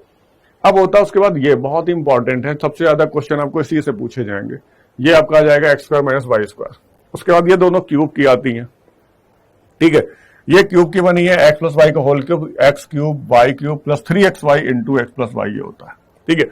उसी तरह माइनस में बस y की जगह माइनस आ जाएगा, ठीक है। और यहाँ पे x माइनस वाई लिखा हुआ, तो यहाँ पे x माइनस वाई आ जाएगा, बस यहाँ पे माइनस आ जाएगा। इतना फर्क है, क्यों है, सिंपल सी बात है, बस यहाँ पे y के साथ माइनस लगा दो, y की जगह यहाँ माइनस लगा दो, तो ये फॉर्मूला बन जाएगा। कैसे बन जाएगा, प्लस वाई की जगह माइनस वाई का होल क्यूब करो तो क्या आ जाएगा, माइनस वाई का होल क्यूब बराबर माइनस वाई क्यूब होता है। यहां पे सबके मान रख दो, y की जगह क्या रखोगे, माइनस वाई, तो बन जाएगा माइनस का 3xy, और यहाँ पे x माइनस वाई है ही। क्लियर। तो ये दोनों एक जैसे फॉर्मूले हैं, ठीक है। उसके बाद हम लोग आते हैं यहाँ पे देखो x³ प्लस y³ का गुणनखंड हमेशा होगा x प्लस वाई, और x³ माइनस y³ का गुणनखंड होगा हमेशा x माइनस वाई। बाकी दोनों जगह सेम है, प्लस में बस यहाँ माइनस आ जाता है और माइनस में यहाँ प्लस आ जाता है, ठीक है। क्लियर। उसके बाद ये लास्ट वाला तो बिल्कुल आसान है, x plus Y plus Z का होल स्क्वायर। क्या, पहले तो सबके स्क्वायर कर दो, x² y² z², उसके बाद 2 सब में कॉमन होता है, xy xz और yz दो के पेयर में लिख दो, ठीक है। समझ में आई बात। क्लियर। चलो ठीक है। सर्वसमका पर आधारित हम लोग कर लेते हैं कुछ क्वेश्चन। तो क्वेश्चन बेटा ये है कि उपयुक्त सर्वसमीकाओं का प्रयोग करके निम्नलिखित गुणनफल ज्ञात करो। उपयुक्त सर्वसमीका, हाँ, एक चीज और ध्यान देनी है कि यहां पे 1 2 तो भूल गए हम, वो भी लिखवा देते हैं। यहां पे बेटा हम लोग लिख देते हैं कि भाई x प्लस ए इंटू एक्स प्लस बी अगर है तो ये बेटा आपका आ जाएगा x², ठीक है, plus A plus B x, ठीक है, और उसका आता है प्लस ए बी। उसी तरह अगर यहाँ पे कोई माइनस आ जाता है तो माइनस का साइन लगा देते हैं, जैसे कि अगर माइनस भी है तो यहाँ माइनस भी रख दोगे और यहाँ पे माइनस ए भी हो जाएगा, अगर कोई एक माइनस होता। अगर दोनों माइनस होंगे तो यहाँ पे दोनों माइनस लगा दोगे और यहाँ ए इंटू बी प्लस ए भी ही आएगा, क्योंकि माइनस ए इंटू माइनस बी बराबर, तो एक ही समीकरण से अगर चिन्ह सही से बात करो तो दो हमारे सूत्र याद हो जाते हैं, ठीक है। एक ये फॉर्मूला है, ये और नोट कर लो, क्लियर। चलो हम लिख देते हैं इससे, और एक बार x को माइनस ले लो, तो x को अगर माइनस लोगे तो क्या हो जाएगा, यहां पे आ जाएगा बेटा एक्स स्क्वायर प्लस ब्रैकेट में बस माइनस से, हाँ इसको प्लस लेना, ब्रैकेट में आ जाएगा माइनस ए प्लस बी और आ जाएगा माइनस ए बी। उसी तरह एक बार इसको माइनस ले लो, तो x प्लस ए और x माइनस बी, तो ये बेटा आपका आ जाएगा एक्स स्क्वायर प्लस या माइनस बी प्लस ए आ जाएगा और माइनस ए भी आ जाएगा। अगर दोनों माइनस हैं, तो बेटा ये आ जाएगा एक्स स्क्वायर और ये ब्रैकेट में जाएगा plus minus a minus b x x x और यहाँ पे प्लस ए भी आ जाएगा, ठीक है। तो ये चार है, ये एक से ही तीनों बन गए। बस यहाँ पे क्या करना है, यहाँ माइनस ए है तो जहां जहां यहाँ ए है वहां माइनस ए लिख दो, यहाँ ए है माइनस ए लिख दिया, यहाँ पे है माइनस ए लिखोगे तो पूरा माइनस हो जाएगा। माइनस से किसी चीज में गुणा कराते तो माइनस ही तो होता है ना, तो सिंपल सी ये बात है। तो हम लोग चलते हैं यहाँ पे क्वेश्चन में। तो यहाँ पे बेटा ये जो क्वेश्चन लिखा हुआ है यहाँ पे क्या है, इसको करते हैं हल।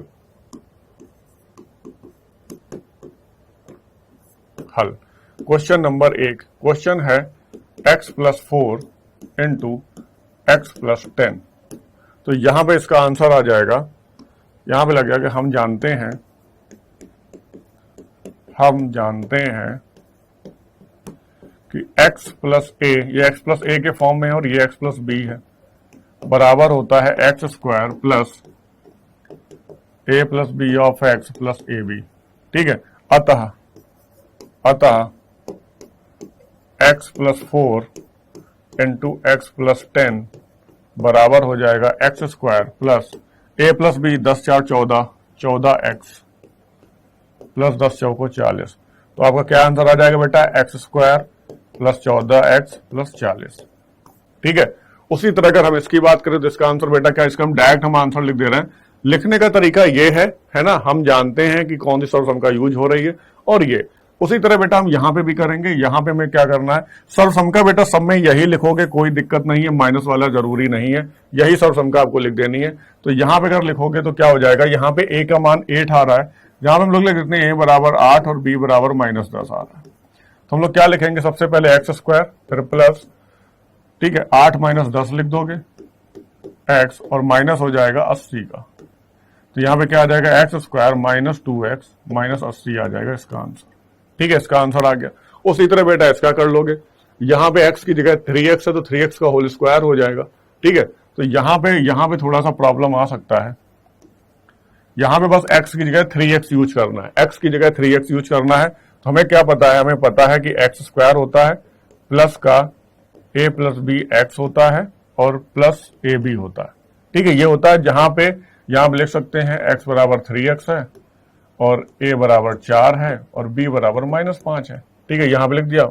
इनका मान रखने पर हमें क्या मिल जाता है, हमें मिल जाता है बेटा 3x plus 4 into 3x minus 5 बराबर बेटा क्या मिल जाएगा, 3x होल स्क्वायर यानी कि 9x स्क्वायर प्लस ब्रैकेट में क्या लिखेंगे, ब्रैकेट में लिखेंगे बेटा क्या, a प्लस बी क्या हो रहा है, -5 प्लस का 4 -5 प्लस का 4 इंटू 3x, ठीक है। फिर क्या लिखेंगे, प्लस ए बी, दोनों को गुणा कराओगे माइनस का 20 आ जाएगा। इससे बस सॉल्व करना है, तो आपका आंसर आ जाएगा 9x स्क्वायर -5 4 माइनस का 1 माइनस का 3x हो जाएगा और माइनस का 20 आ जाएगा। ये आपका आंसर आ जाएगा, ठीक है। तो मैंने ये परफेक्ट तरीके से आपको बता दिया लगाना कैसे, इन दोनों के मैंने आंसर लगा के बता दिए हैं रफली, क्योंकि समय कम है, हमें कराना है रिवीजन। तो रिवीजन में मतलब ये होता है कि बस मैं कॉन्सेप्ट बताता चलूं, अब क्वेश्चन तो आप लोग खुद ही लगा लोगे, लगभग हल भी बता दिया है करना कैसे, ठीक है। तो इस तरह के क्वेश्चन आएंगे। आगे बढ़ते हैं और किस तरह से पूछे जा सकते हैं कि सीधे गुणा किए बिना निम्नलिखित गुणनफल के मान क्या कीजिए।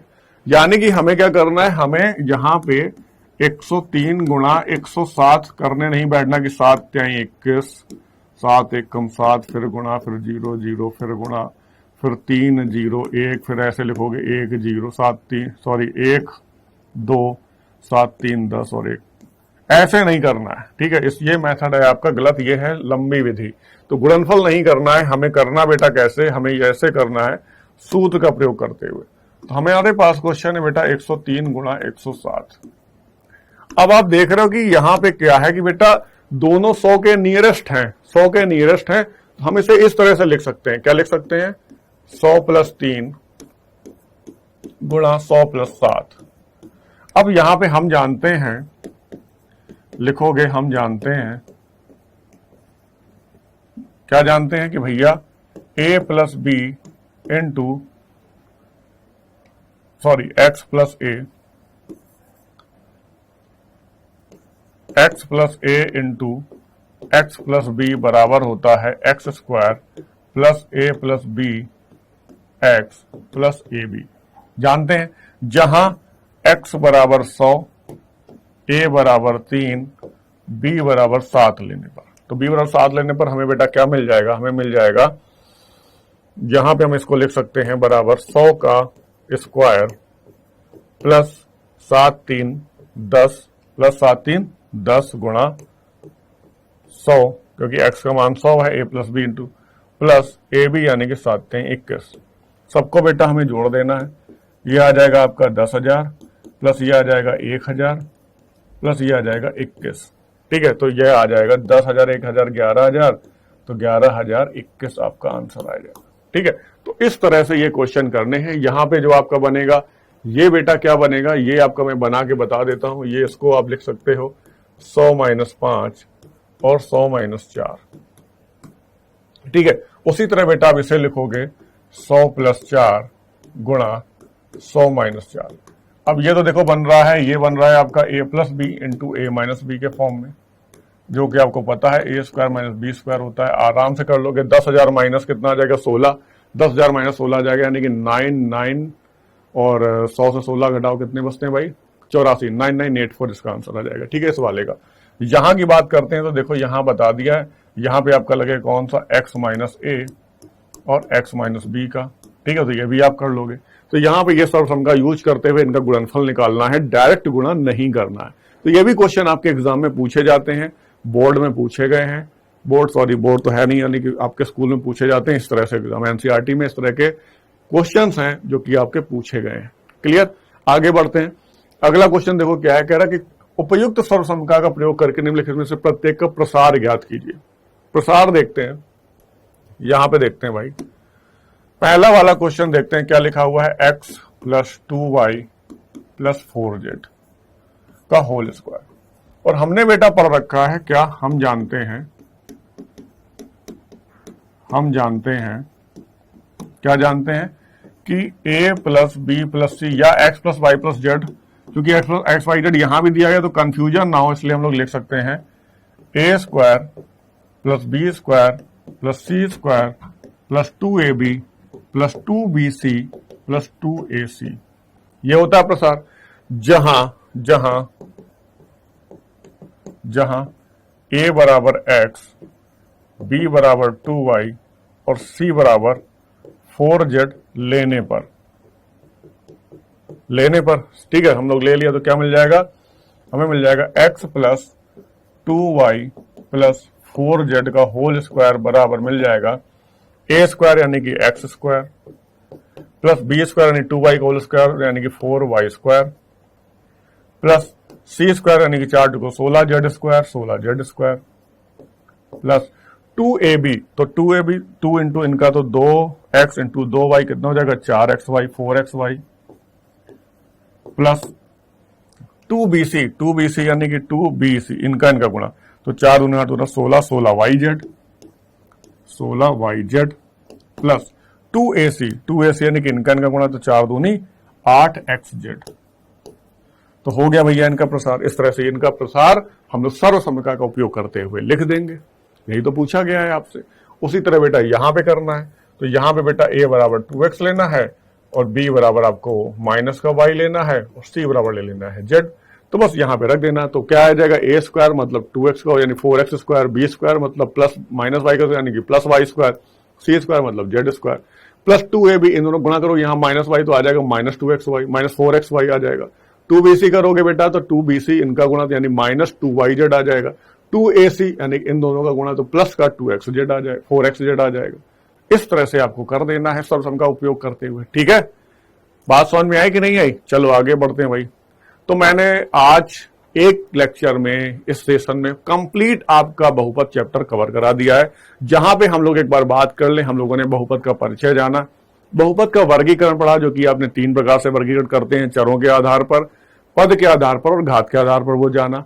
उसके बाद हम लोगों ने बहुपद के शून्यक समझे कि बहुपद के शून्यक होते क्या हैं। ठीक है, उसके बाद हमने बहुपद के शून्यक का आगे उपयोग करते हुए हमने शेषफल प्रमेय जानी, जहां पे रैखिक बहुपद का शून्यक किसी बहुपद के लिए अगर 0 होता है तो वो उसका गुणनखंड होता है। यह भी मैंने आज इस लेक्चर में सीखा। तो हम लोगों ने शेषफल प्रमेय, गुणनखंड प्रमेय सीखी। उसके बाद हम लोगों ने इनका उपयोग करते हुए गुणनखंड करना भी सीखे बहुपद के। ठीक है, और लास्ट में हम लोगों ने सीखी बीजीय सर्वसमीकाएं। बीजीय सर्वसमीकाओं का उपयोग करते हुए हम लोगों ने कुछ प्रश्न हल किए। तो बेटा आज बहुपद में सिर्फ इतना ही था, इतना ही आपके सिलेबस में है और इसी तरह से आपके क्वेश्चन पूछे जाते हैं। तो बेटा हम लोग मिलते हैं अपने नेक्स्ट सेशन में, तब तक के लिए टाटा बाय बाय, जय